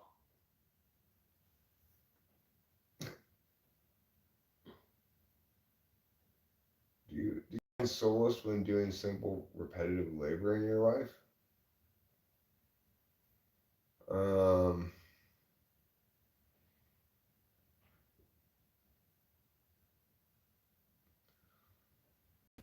I take some satisfaction in manual labor. I used to take more satisfaction in it. Now I'm old and kind of fragile.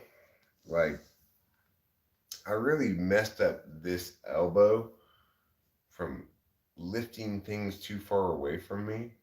Like, instead of, if there's like a heavy thing that's on the other side of that table, instead of walking over there and picking it up properly, I'd like lean over and go like this. And I really messed it up when I was living with Kimberly, because when I was living with Kimberly, I was experiencing the effects of duality. She was making me into more of a sensor. She wasn't experiencing the effects of duality because she was BPD, you know, but um I was being made more practical by her. You know, that's a great second choice.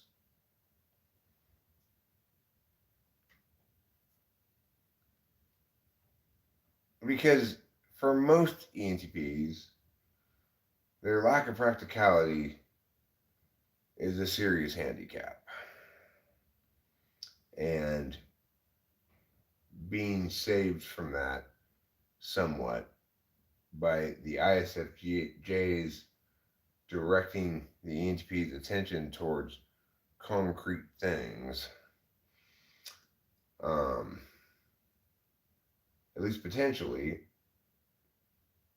has the capacity to resolve serious problems, which is not to be undervalued. It's it's not ideal because ideally you wouldn't have any problems. You have so few problems that the two people can both be exactly who they are and not have to adjust to the oppressive reality we all face in some levels, right? This the fact that we are specialized masters of something, so much so that we're incredibly retarded at its corresponding deficits, you know?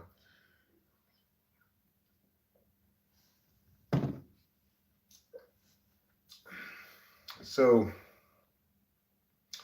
but it is necessarily the case that some deficits negatively impact concrete realities much more than others.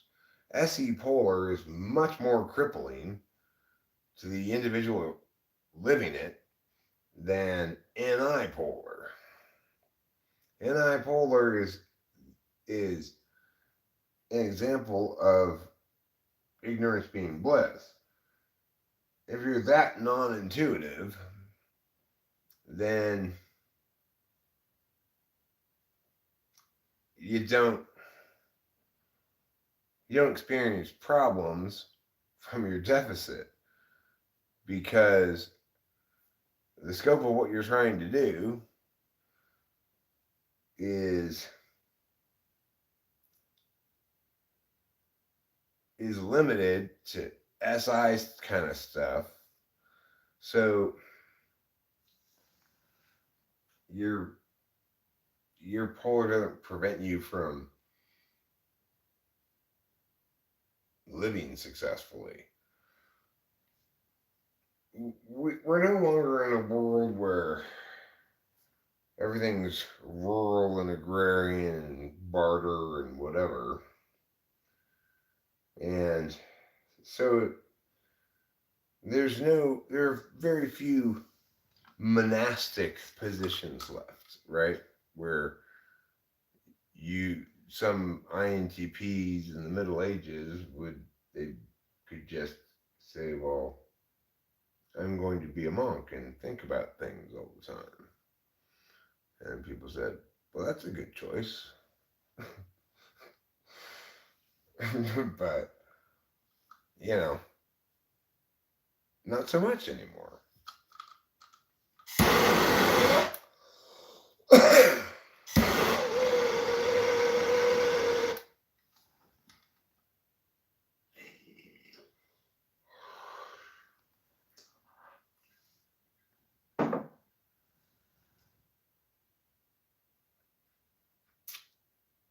The thing is, in an optimal world,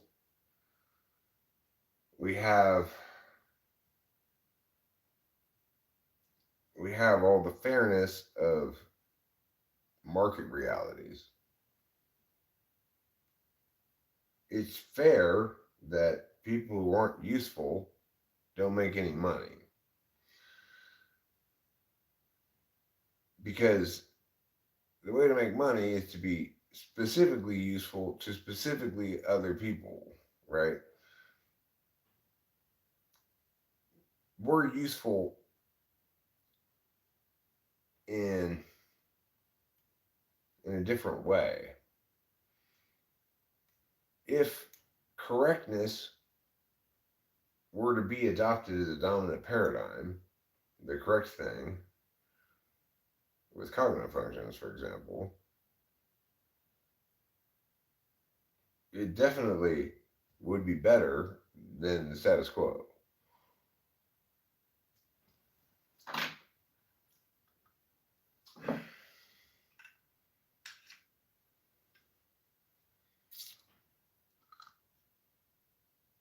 So you can point to a sort of universal good utility But humanity is not something that can actually have utility like that, because utility is irrevocably linked to particular agents actually determining what's useful for them as dictated by, with, in conjunction with their FI knowing what they want. So while I might say it's useful to humanity, what I really mean is we should affirm that paradigm, because at the very least it would eliminate harms in the status quo that will not pay until the correct paradigm is applied, or at least reduce them. And that's enough to win the affirmation.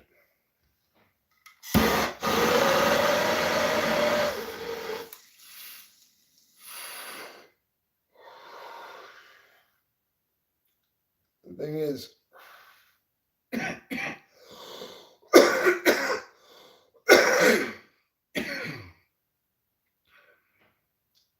we talk and think like humanity has shared utility, but we don't. It's not possible. It's implicit in what utility is.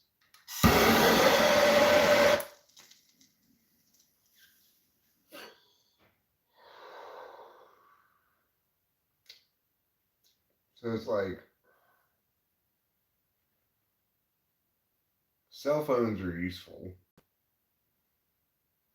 You know this because lots of people use them, and for one thing. And second, because you can articulate how specifically they're used.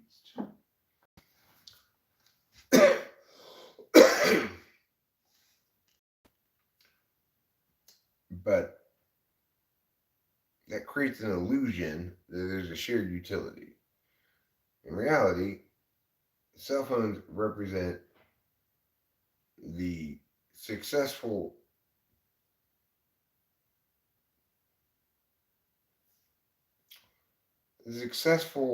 rendering of concept into product, right? Like it's it's useful to every person independently.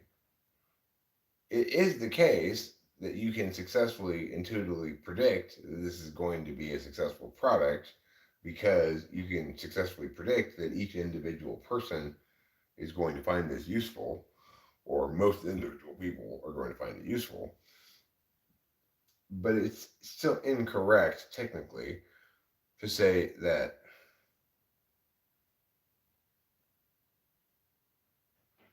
humanity, in any sense, has a shared utility of any form.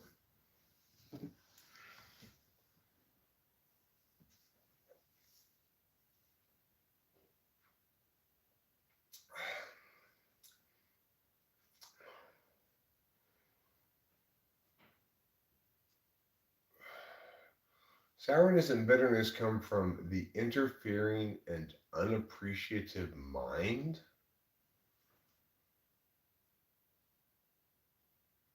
No, they don't. Sourness and bitterness come from people experiencing a bunch of shit that's horrible that makes them sour and bitter.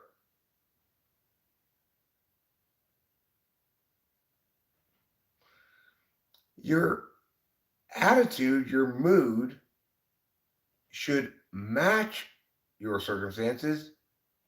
You cannot change your circumstances with it. So, my problem when I was living in that hotel was that I was trying to be my normal positive self. Except there was nothing to be positive about. I was in this nightmare state of flux that hit me in all of my deficit areas continually all the time. When something's horrible and sucks ass, you should be cynical and negative about it. Obviously. When something's delightful, you should be delighted by it. Obviously. You can't make something that's shitty delightful by having the right attitude towards it. The unappreciative and interfering mind. The job of the mind is not exclusively to appreciate things, and it certainly is not important that it stay out of things.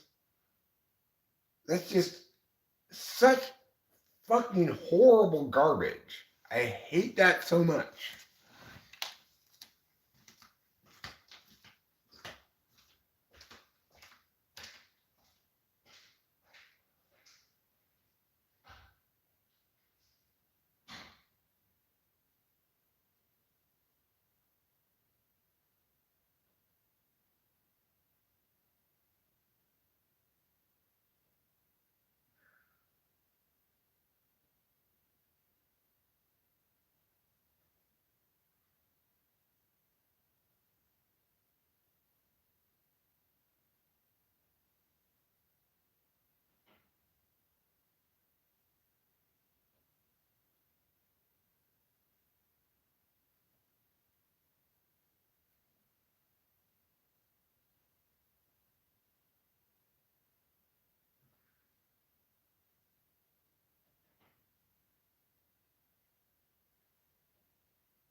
Horrible fucking paradigm projection.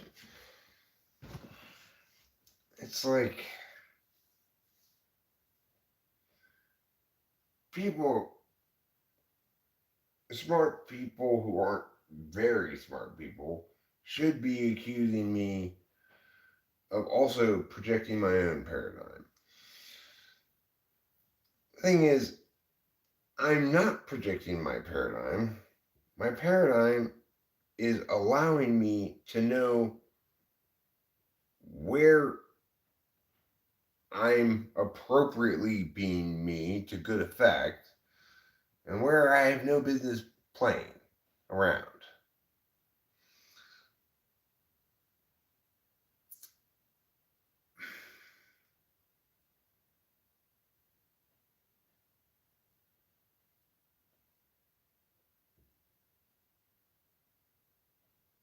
And it's frustrating that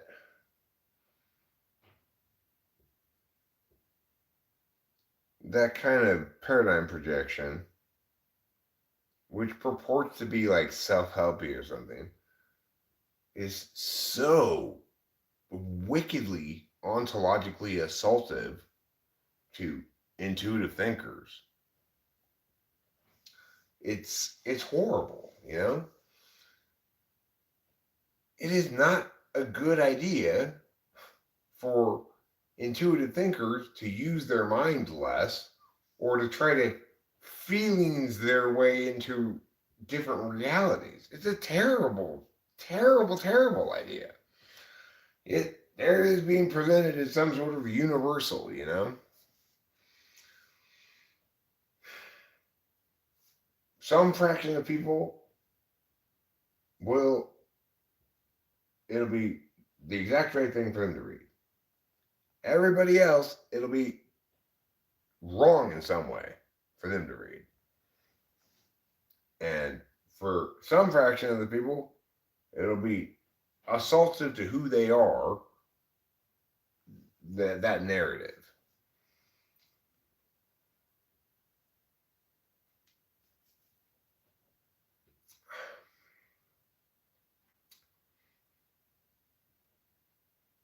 It's like people don't get that their gobbledygook is assaultive.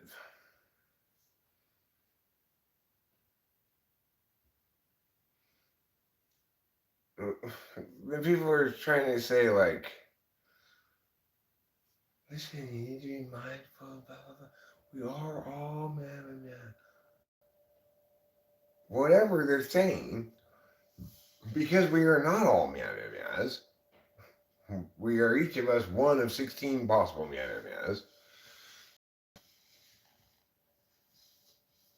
is assaultive.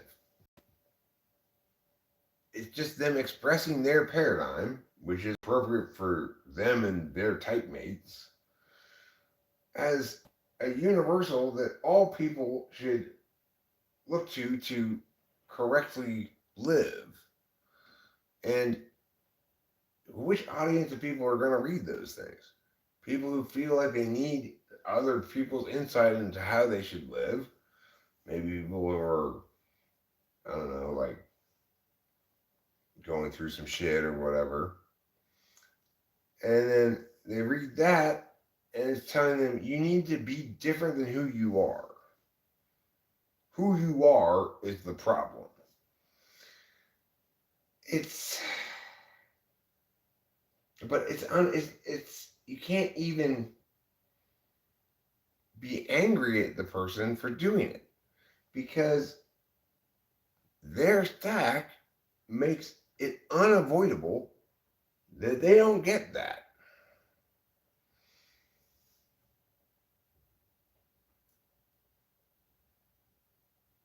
Well, and also the actuality of this paradigm not being the dominant paradigm of understanding things makes it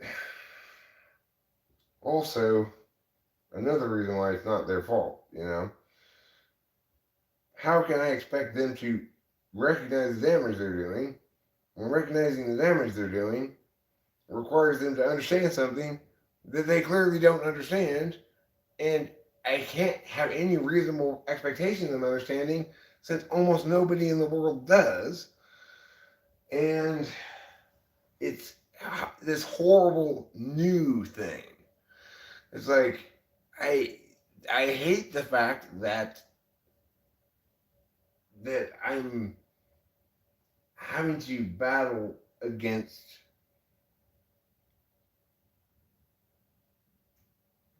wrongness without anything to cite.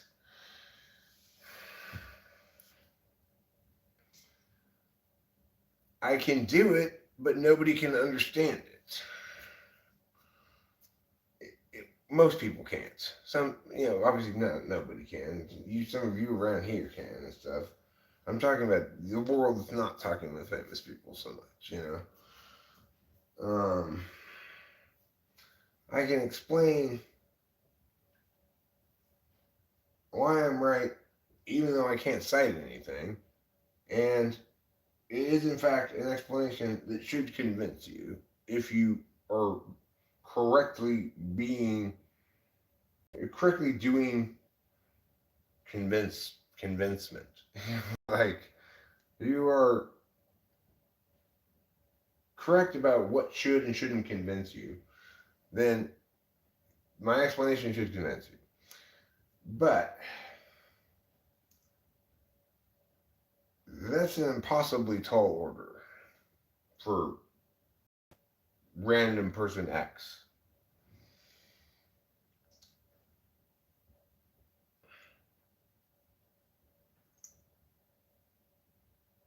Because, of course, yes, it's correct, etc.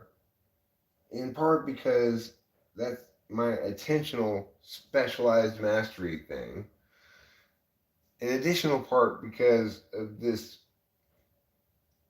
incidental, coincidental, or scripted me becoming a debate coach thing. Um,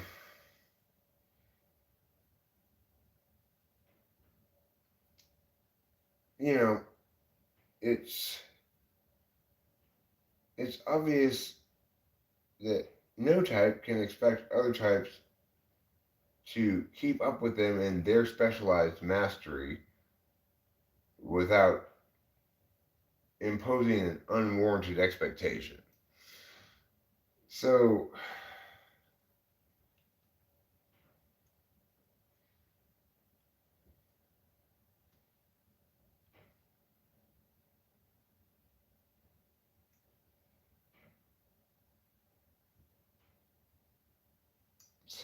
it's like that text makes me angry, that phenomenon makes me angry theoretically, but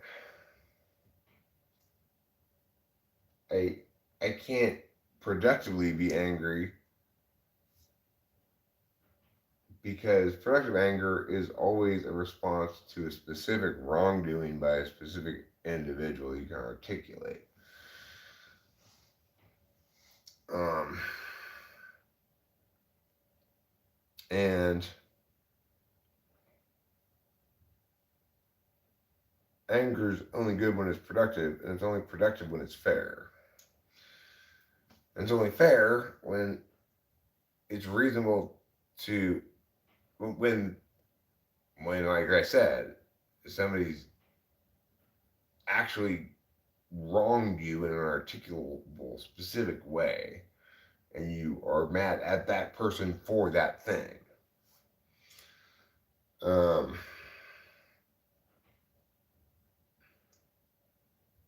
so I'm only intellectually angry at whoever wrote that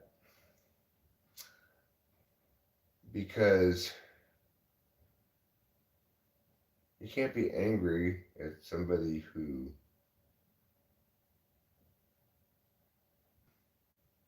that we're all suffering from. No, there is a universal frame. It's there is one that is correct. It's what I'm explaining all the time. The problem is that it's not the dominant paradigm. There is a universal dominant paradigm now. It's just the wrong one. It's that we are all individuals of endless potential in all areas, and we can all learn whatever we want to be the master of everything, and that any other narrative is just ontological assault because it's limiting narratives. You're telling other people what they can't do or be. That's terrible. And it is terrible in the status quo because people tell people what they can't do or be for all the wrong reasons. It's only not assaultive if it's correct. Then it's liberating because you recognize that these that specialized mastery implies necessitates is the word I should use. I already did this earlier. Necessitates the corresponding deficit, and that all specialized masteries are the best at what they're good at, right?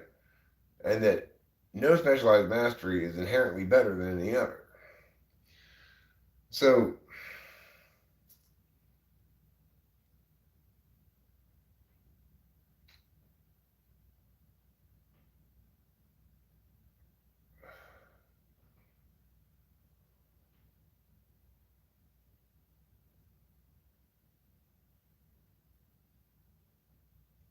yeah, it really does, neighbor, huh? Yeah, cognitive functions has done a number on me. I tell you, it's like I that's another thing that's so improbable. I would have told you with immense conviction prior to cognitive functions that there existed no metaframe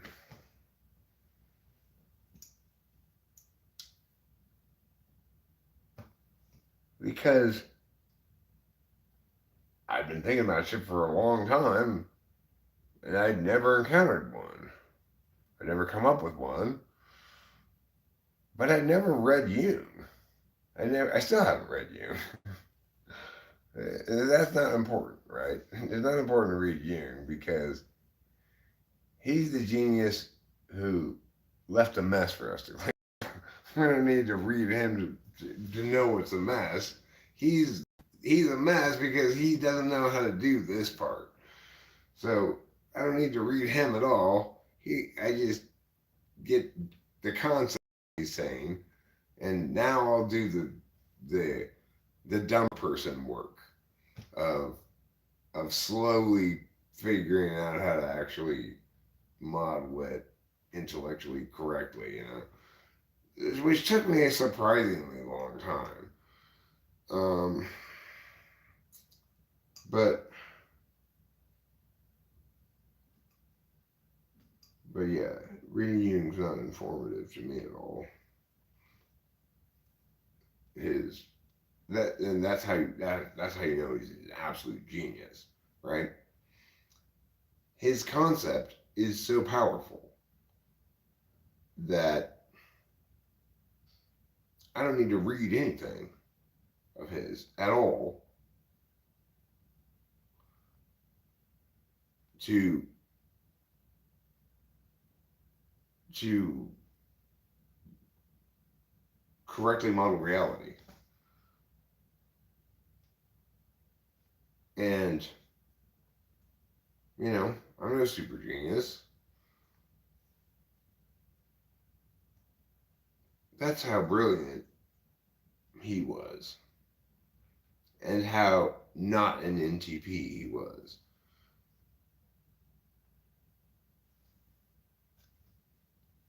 The more genius you are, the less you can be bothered with the details. So, you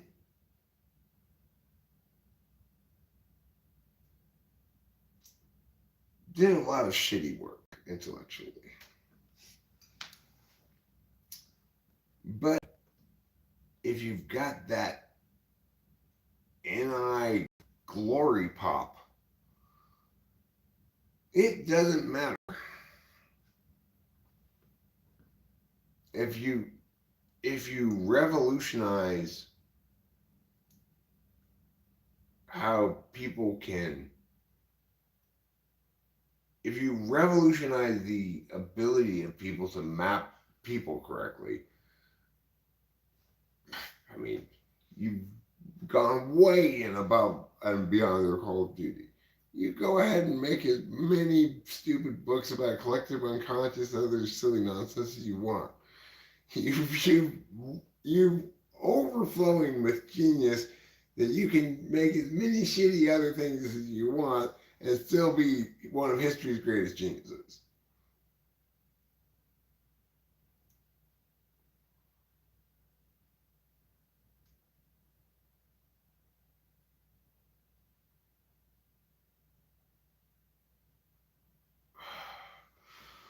Well, I mean, truth is a complicated concept to define. Um, we can operationally define it as a status we afford to statements, and understand that when we afford statements that status, it means green light on reasoning built off of it. So that's how it works in actuality, right? It doesn't exist outside of people. It's always a status that people appeal to or confer onto things or whatever, These people will often even hypothetically, continually confer status onto things. That happens every time somebody says, well, we're not sure how this is going to happen. Is it going to happen like A or B? And then somebody goes, well, if it happens like A, then we'll do meh. If it happens like B, then we'll do meh. They're affording temporary truth status to A. Say, let's pretend A is true. So, that's how it works. Is that a definition of truth exactly? It's better than a definition of truth. It explains what truth is better. Truth is a communicative event, right? It's something people say. It's a status that people confer or appeal to. Sometimes it's much easier to get broad agreement about that than others. And in some ideal world where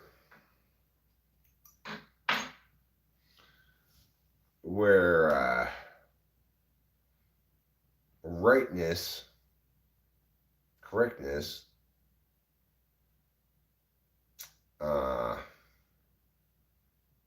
and truth links strongly to people adopting those ideas,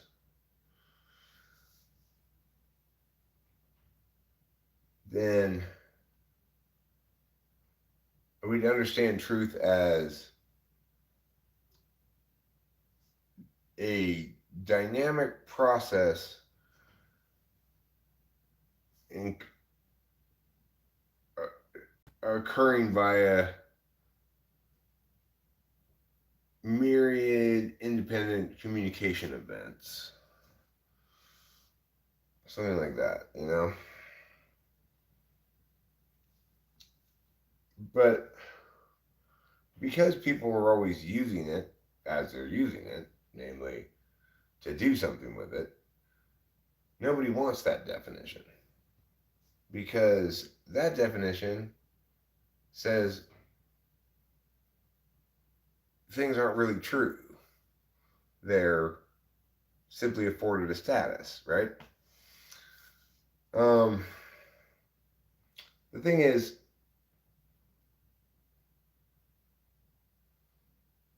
the status can be afforded and is afforded, but when it's afforded correctly, then you end up with something that's correct or true, right? So you get in this circularity problem here. In that it is the case that true and correct things validate. And they validate across multiple metrics, including metrics that would seem to have nothing to do with it. So we can infer from that there's something extant about the status truth. But it's probably more accurate to simply say we're describing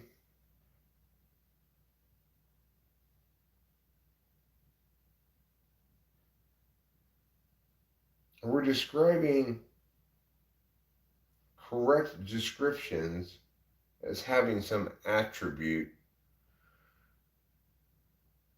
other than having been executed correctly.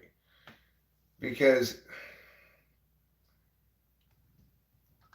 if I've executed the process of reasoning correctly, then I will always end up being right. Because the process of reasoning correctly is one of making narrow claims. So, narrow and defensible claims. The process of reasoning correctly is to prioritize maximally not being wrong.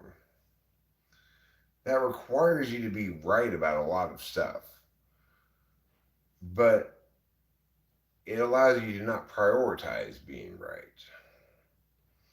which you can't prioritize that because that's a good way to be wrong.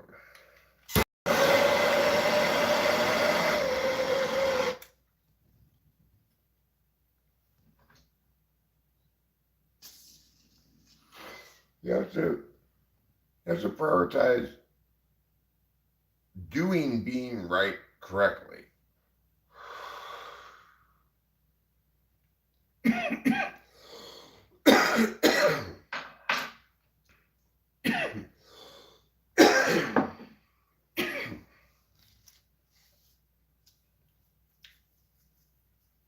So,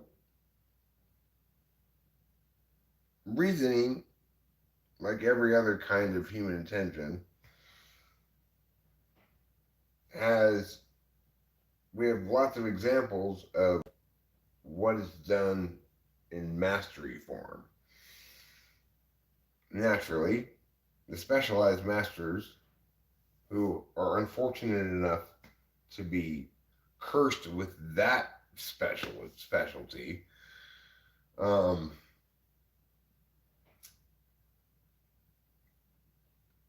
naturally are able to do what they're specialized in doing. So we have books like The Critique of Pure Reason by Immanuel Kant, It spends a long time explaining a fairly straightforward concept. But a critically important one. You don't need a lot of stuff. You need the right one thing. So Kant probably didn't need that many pages to say categorical imperative, but the concept was critical to all of our collective access to being more correct. Now, we have collective access to it because it's a published book, you could get it on the internet or whatever. But we don't have collective experience of it. And most people haven't read it. I haven't read it. I haven't read the whole thing. I just read, I don't know. I would say there's no way I read more than 20% of it. So,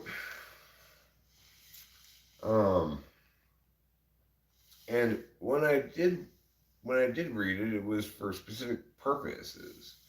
I would needed to cite it for debate cards and stuff like that. Because I understand the concept, I don't need to read the book. But if I want to use his concept successfully in a debate, I'm gonna have to get a card. So that requires me to read the book. At which point I confirm I don't need to read this book. I understand this concept.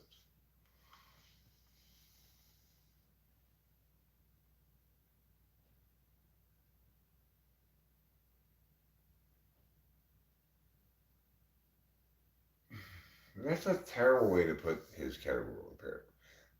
I get that that's the one frequently presented by people. And in fact, a lot of people don't even know there is another and much better expression of it by Kant. This is don't treat another agent as a means to an end. That's so much more straightforward.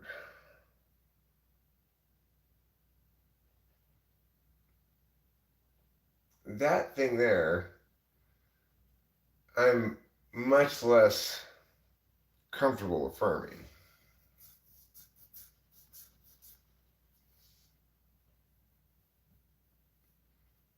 I should never act in such a way that I could not also will that my maxim should be universal law. And talk about SE polar.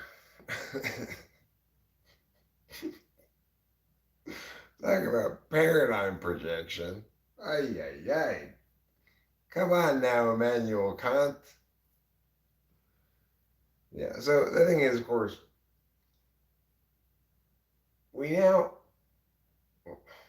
we, I don't know how many people understand this, but we now understand the limits of Kantian ethics, right? Like,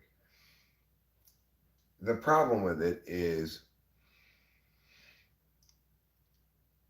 first of all, because it's a genuinely defensible ethics, it's only correctly attending to negative moral obligations.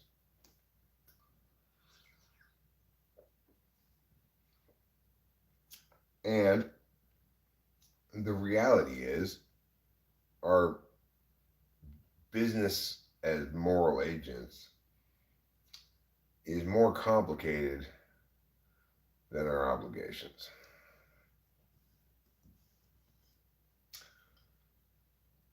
Being correct means he's not wrong about the obligations part, right? But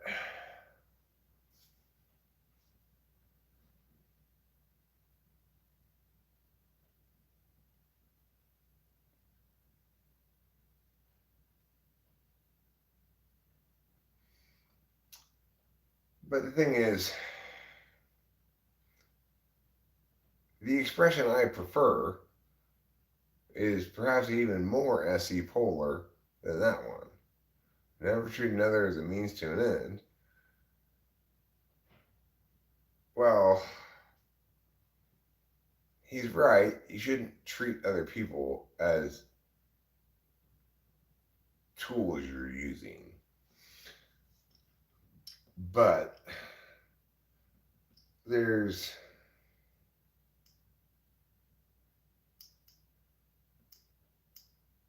a denial on some level of a whole slew of varying kinds of transactional relationships that are perfectly okay and that nevertheless render the other party as simply a means to your end. We have those kind of engagements all the time.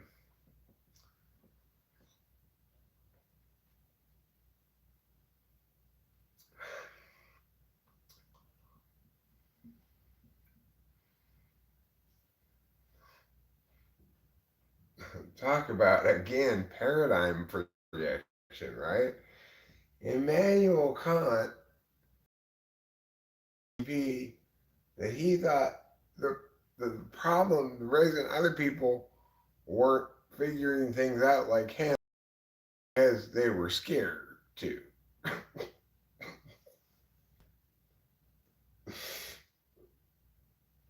No, Immanuel Kant,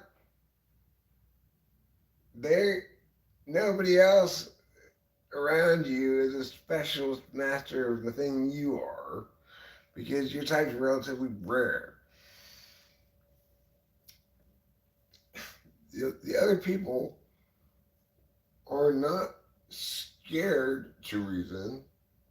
They're attending via other ways. Hi, Aga.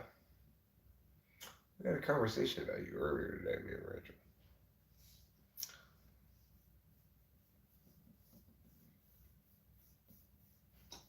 Oh, you'd like to know what it was? I thought, oh, you came up in a conversation about imps.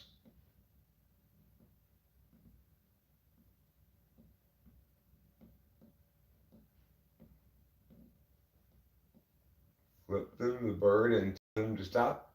Oh, my toes are itching. You should scratch them with your fingernails. Oh, my toes are itching. You should scratch them with your toenails. Oh, my toes are itching. You should scratch them with everything you can find.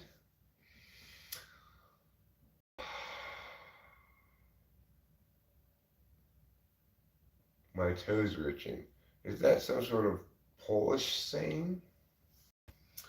Or British saying? I've never heard it before.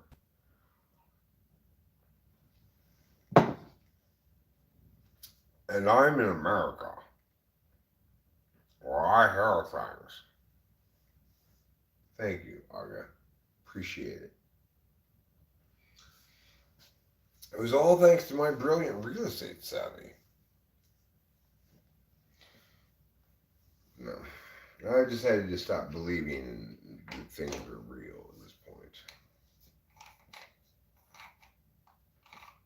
There's some self-help guy who keeps showing up in my shorts feed whose advice can be summed up as, just be an ENTP like me.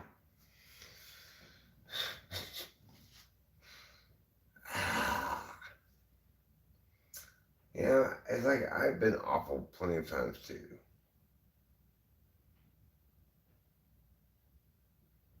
How can we not snipe at each other constantly?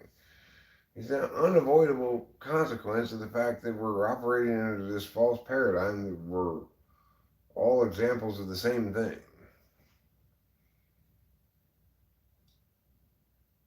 When in fact, each of us is an example of one of 16 specific things.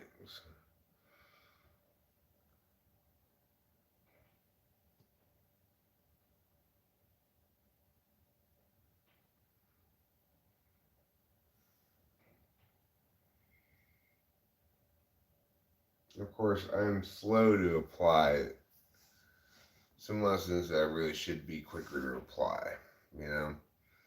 Like, when I'm learning things as I, over the course of these years past, trying to understand the cardinal functions, I'm learning things, I should be applying the important stuff. I should be applying it, like, especially the the fact that it's non-normative and that it teaches people that there's actually nothing wrong with them,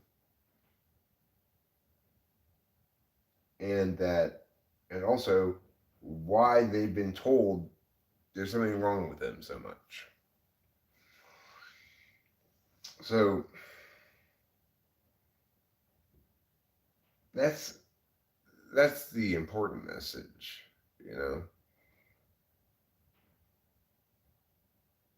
and it's not going to be conveyed if I'm not behaving accordingly. This is something I'm starting to do now, sort of, pretty well. But I should have done much more seriously a long time ago. It's like I was just kind of angry the last couple of years. It was difficult those last couple of years with my dad. And I'm frustrated that the last year, especially, because I'm an SI user, which is just a dumb way to know things.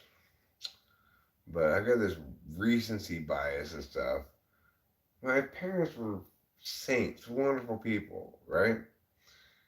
Delightful. And loved me so well and raised me so well. And I am remembering more. It's like it's hard for me to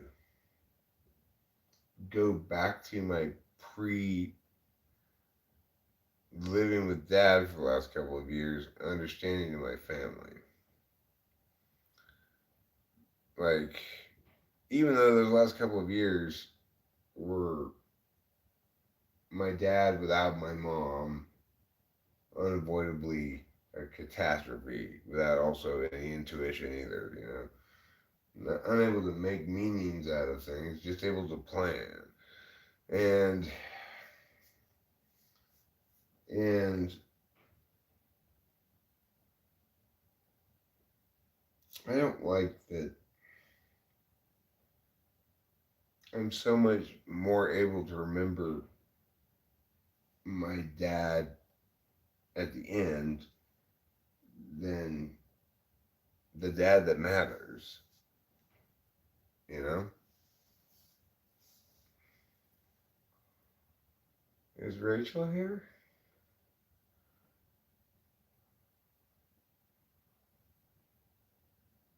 Oh, I see.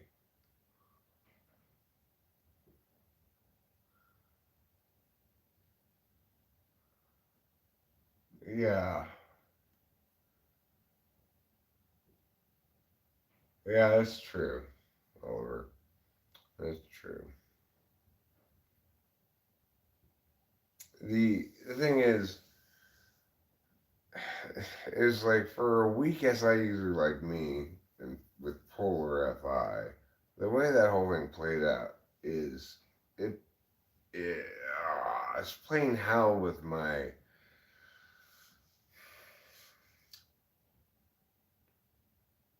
I don't know. It's like I had very strong feelings about situation yeah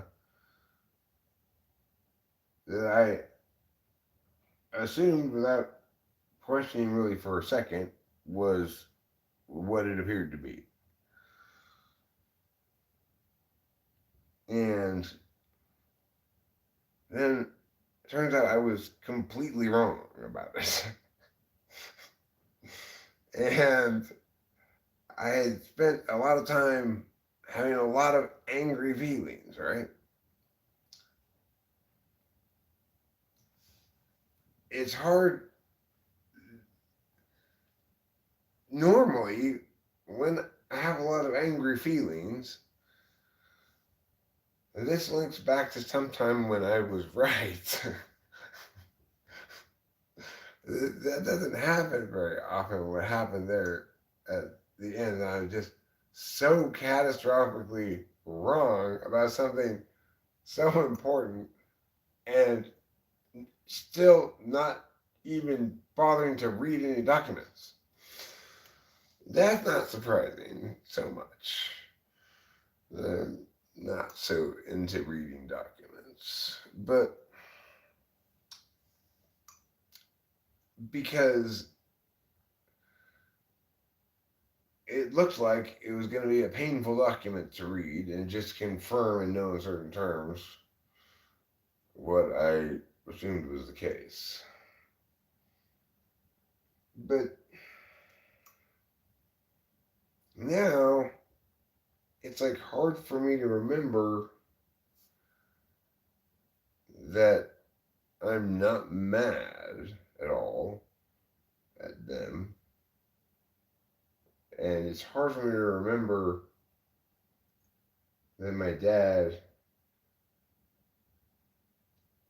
is the hero of this story. Like, because in the process of being mad at him, incorrectly because I was so wrong, I exercised my ability to be mad at him for things that I also should have actually been mad at him for, that I had legitimate cause to be mad about. He got a little toxic there towards the end, right? But then I bumblefucked myself into this horrible, horrible, wrong, terrible narrative that somehow my dad was a bad person. And even though he was a saint, you know, and I've spent time collecting examples of him being bad. It's horrible. I feel like such an idiot. Oh, Eric, this is past the very pinnacle of schmarickiness. Oh. I'm glad he was dead, so he didn't have to witness any of that. Oh, God.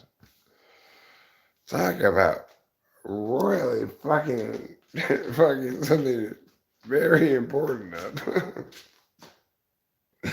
Oh, what a disaster.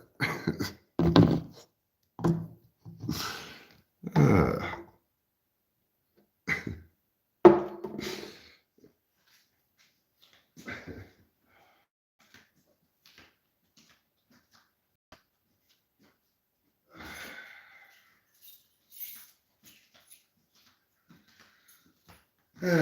okay. I'm gonna have to go to the car to get cigarettes. Or maybe actually having the bud outside.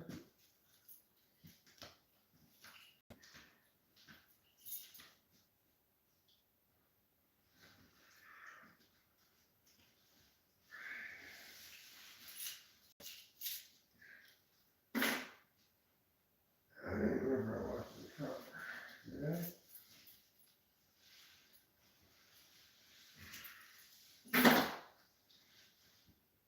Okay.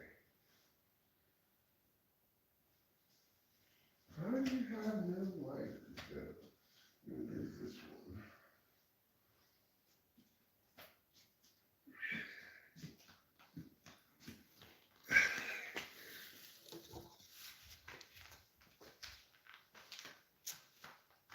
Well, come over here. I want to show you something. What do you want to show us? This. This is going to smoke. Cigarette butt.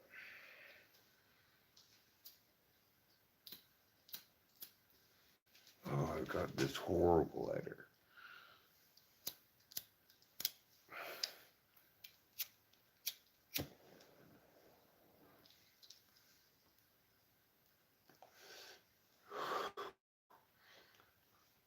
Horrible, but better than not effective.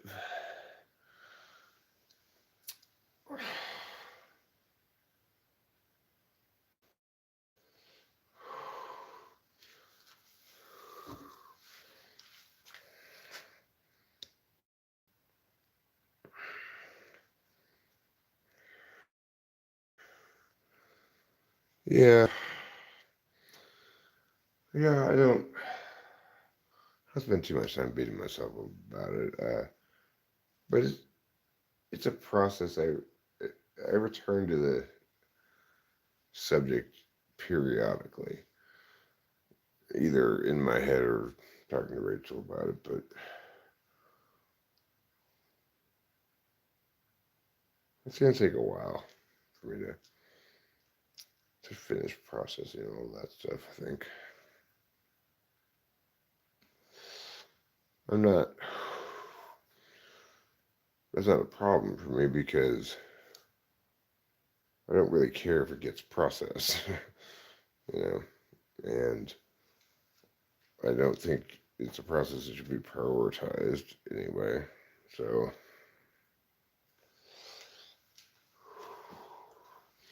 after all, it's like, it's moot court, right? He was dead, so it makes it impossible for me to harm him after that.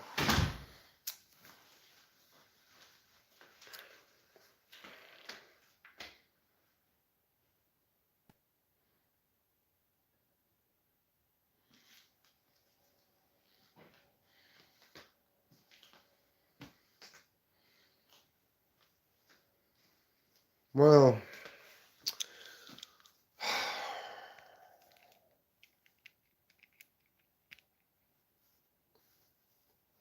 I don't know. I should be hard on myself because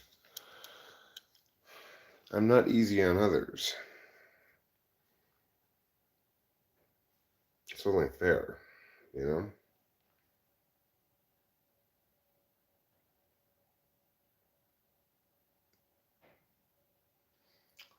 I think other people shouldn't necessarily be hard on themselves, but I definitely should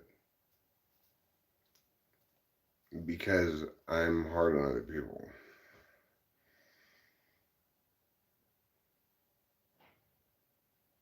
I wish I weren't. I'm trying to be less so. But I'm so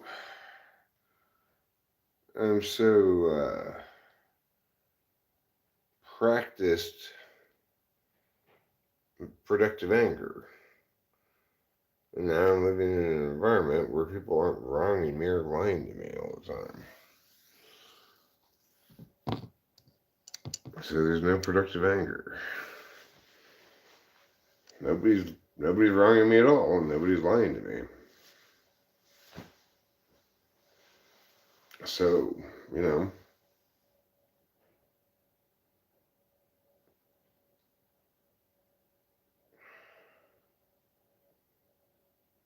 oftentimes that productive anger spilled into unproductive anger. They got taken out on people around here because they said something I didn't like. I didn't like it for the right reason, but that's not the point.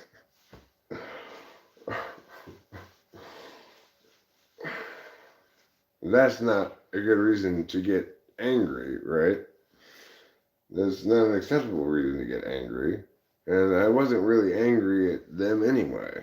I was angry at things being fucked up and backwards and horrible. I was angry without knowing it in advance about the fact that I wasn't here yet.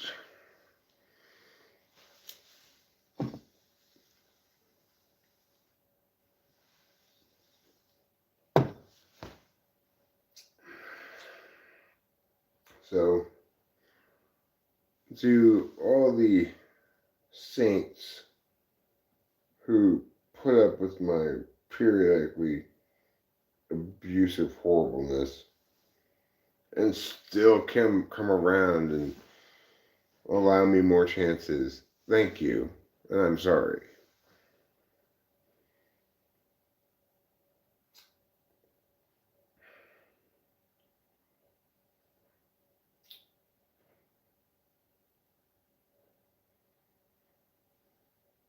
So, I don't know. Let's see how. We'll see what happens, you know? I'd like to think this is within my capability to be good and decent to other people consistently, not most of the time or something, you know?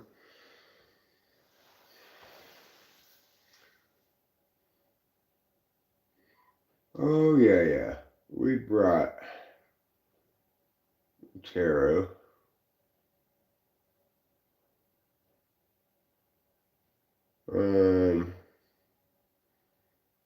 I got two kinds. One of them is called Mia Mia PE, like Manteca or something. Manteca PE. The other one is called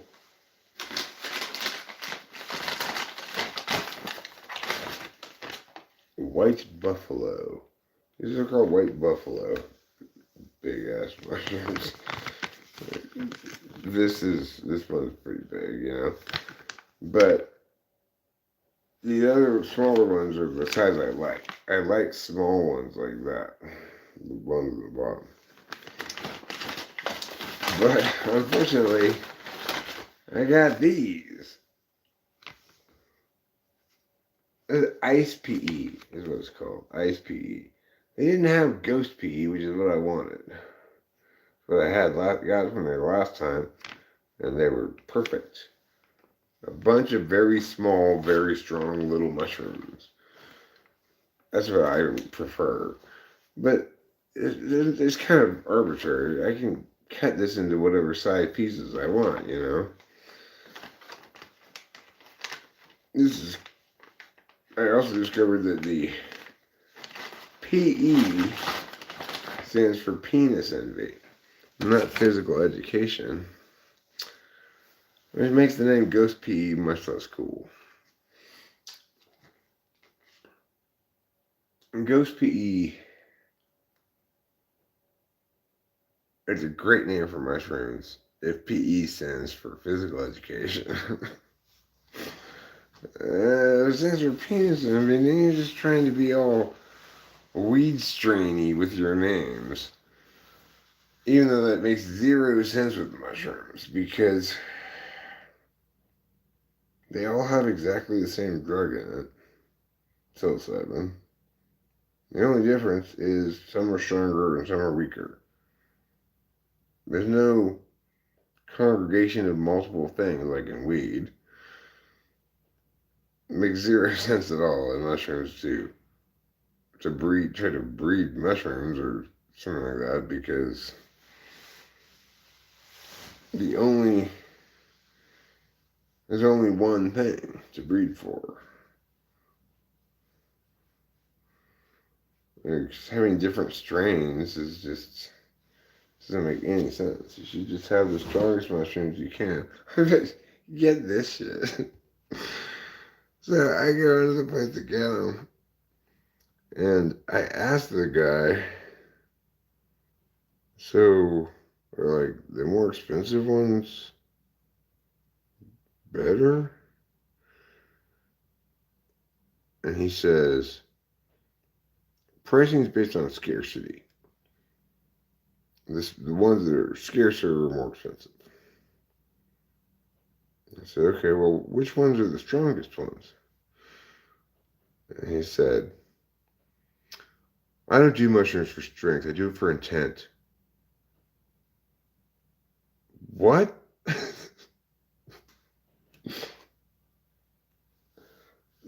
What? What are you saying? This place is a church. Okay. So they go through all this shit to pretend to be a church, kind of, you know? And I guess some of them aren't pretending. Maybe even the majority of them aren't pretending. I don't know, but the people who work there, maybe, I don't know. But I guess what he meant was, I choose my mushrooms based on what I intend my trip to be like, or something like that. But that's so silly, because the only choice you have is stronger or weaker. So, well, I guess if you want to be all mystical about it, I am a parishioner in this church, so I guess I should act like one. Okay. They also, there's no sales going on of anything. There's a donation to a church, and an incidental and unrelated provision of a sacrament from a church. Okay. Sure. Fine.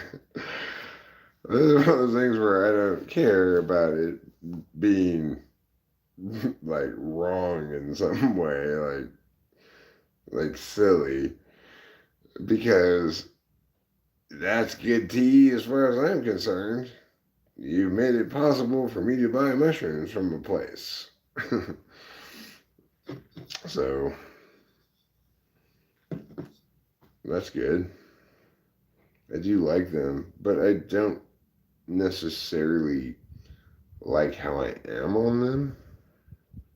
I mean, I enjoy it when I'm enjoying it, but I have to be really careful of when I take them. I'm very prone to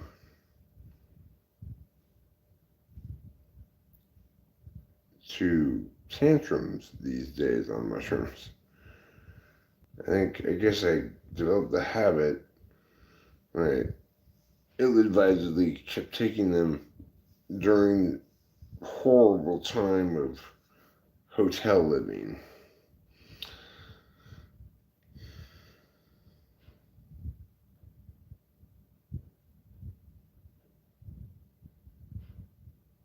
My relationship with them is changing.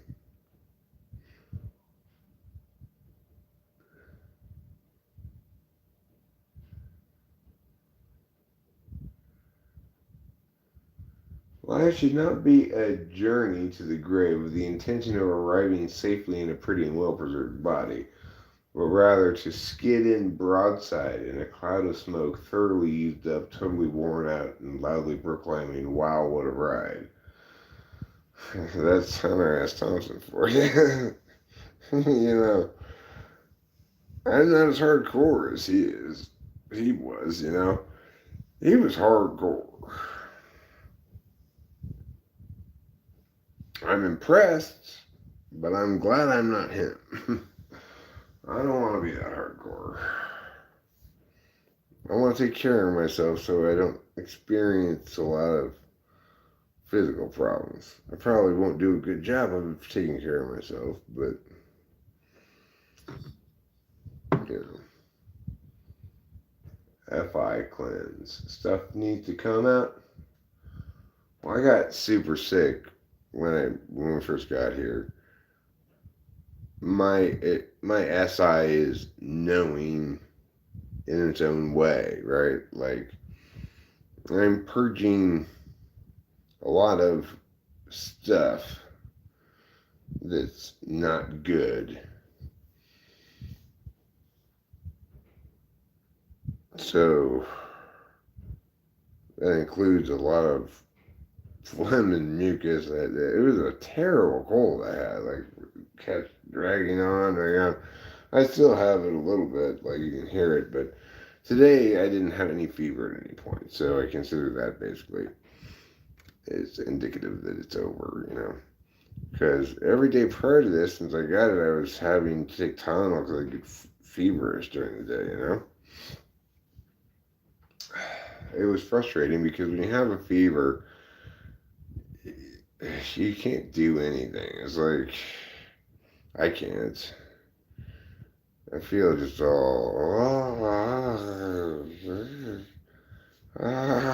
all cold and I'm hot at the same time. Oh no. So the thing is, I'm not terrible at ignoring the other symptoms of a cold. What does it feel like for you that you know that each day from today on will fill with pleasures and minus the stress you have been in Arcadia? Well, let me adjust your description there that's in your question. What I do know is that each day going forward will have fewer lingering hassles to deal with. We still have some. You know, we've got to do some change of address shit with like, well, okay, like this kind of stuff. Like I got to get a second phone with Verizon with a new number and maintain this phone because I'm going to need it for codes and stuff until I get all those phones, everything that I have my phone number linked to change to the new phone number. And I don't feel confident that I'm going to be comprehensive in that So I'm going to end up having to have two phones for a while, and this one's going to be basically useless except for that one purpose. And of course, I haven't gotten around to doing that yet. There's a number of things like that that are still they're still between me and feeling like I can start relaxing. I don't feel like we finished moving in yet. We don't have our stuff here yet. I've done a C minus job, D maybe, of moving in. I did a C or C minus job of moving out, maybe. If I'm being generous, I did a little bit better job actually of moving out because I had I had a more well defined time frame, you know. Here, the thing that makes me want to get those kind of things done is simply that I kind of arbitrarily feel like I shouldn't start relaxing until I'm done doing all those horrible things. So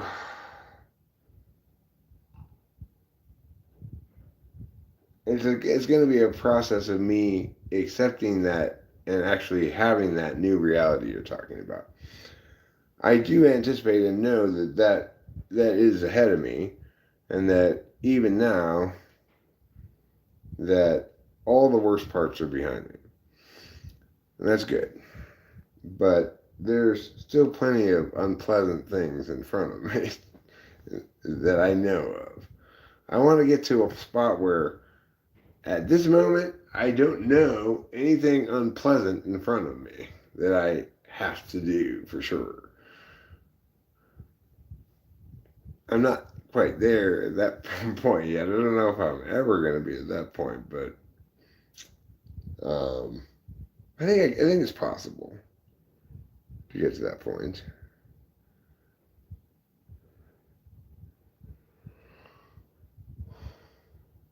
Okay, I'm gonna stop live streaming. I'm gonna upload the third car video. Thanks for being here. Love you all. Talk to you later.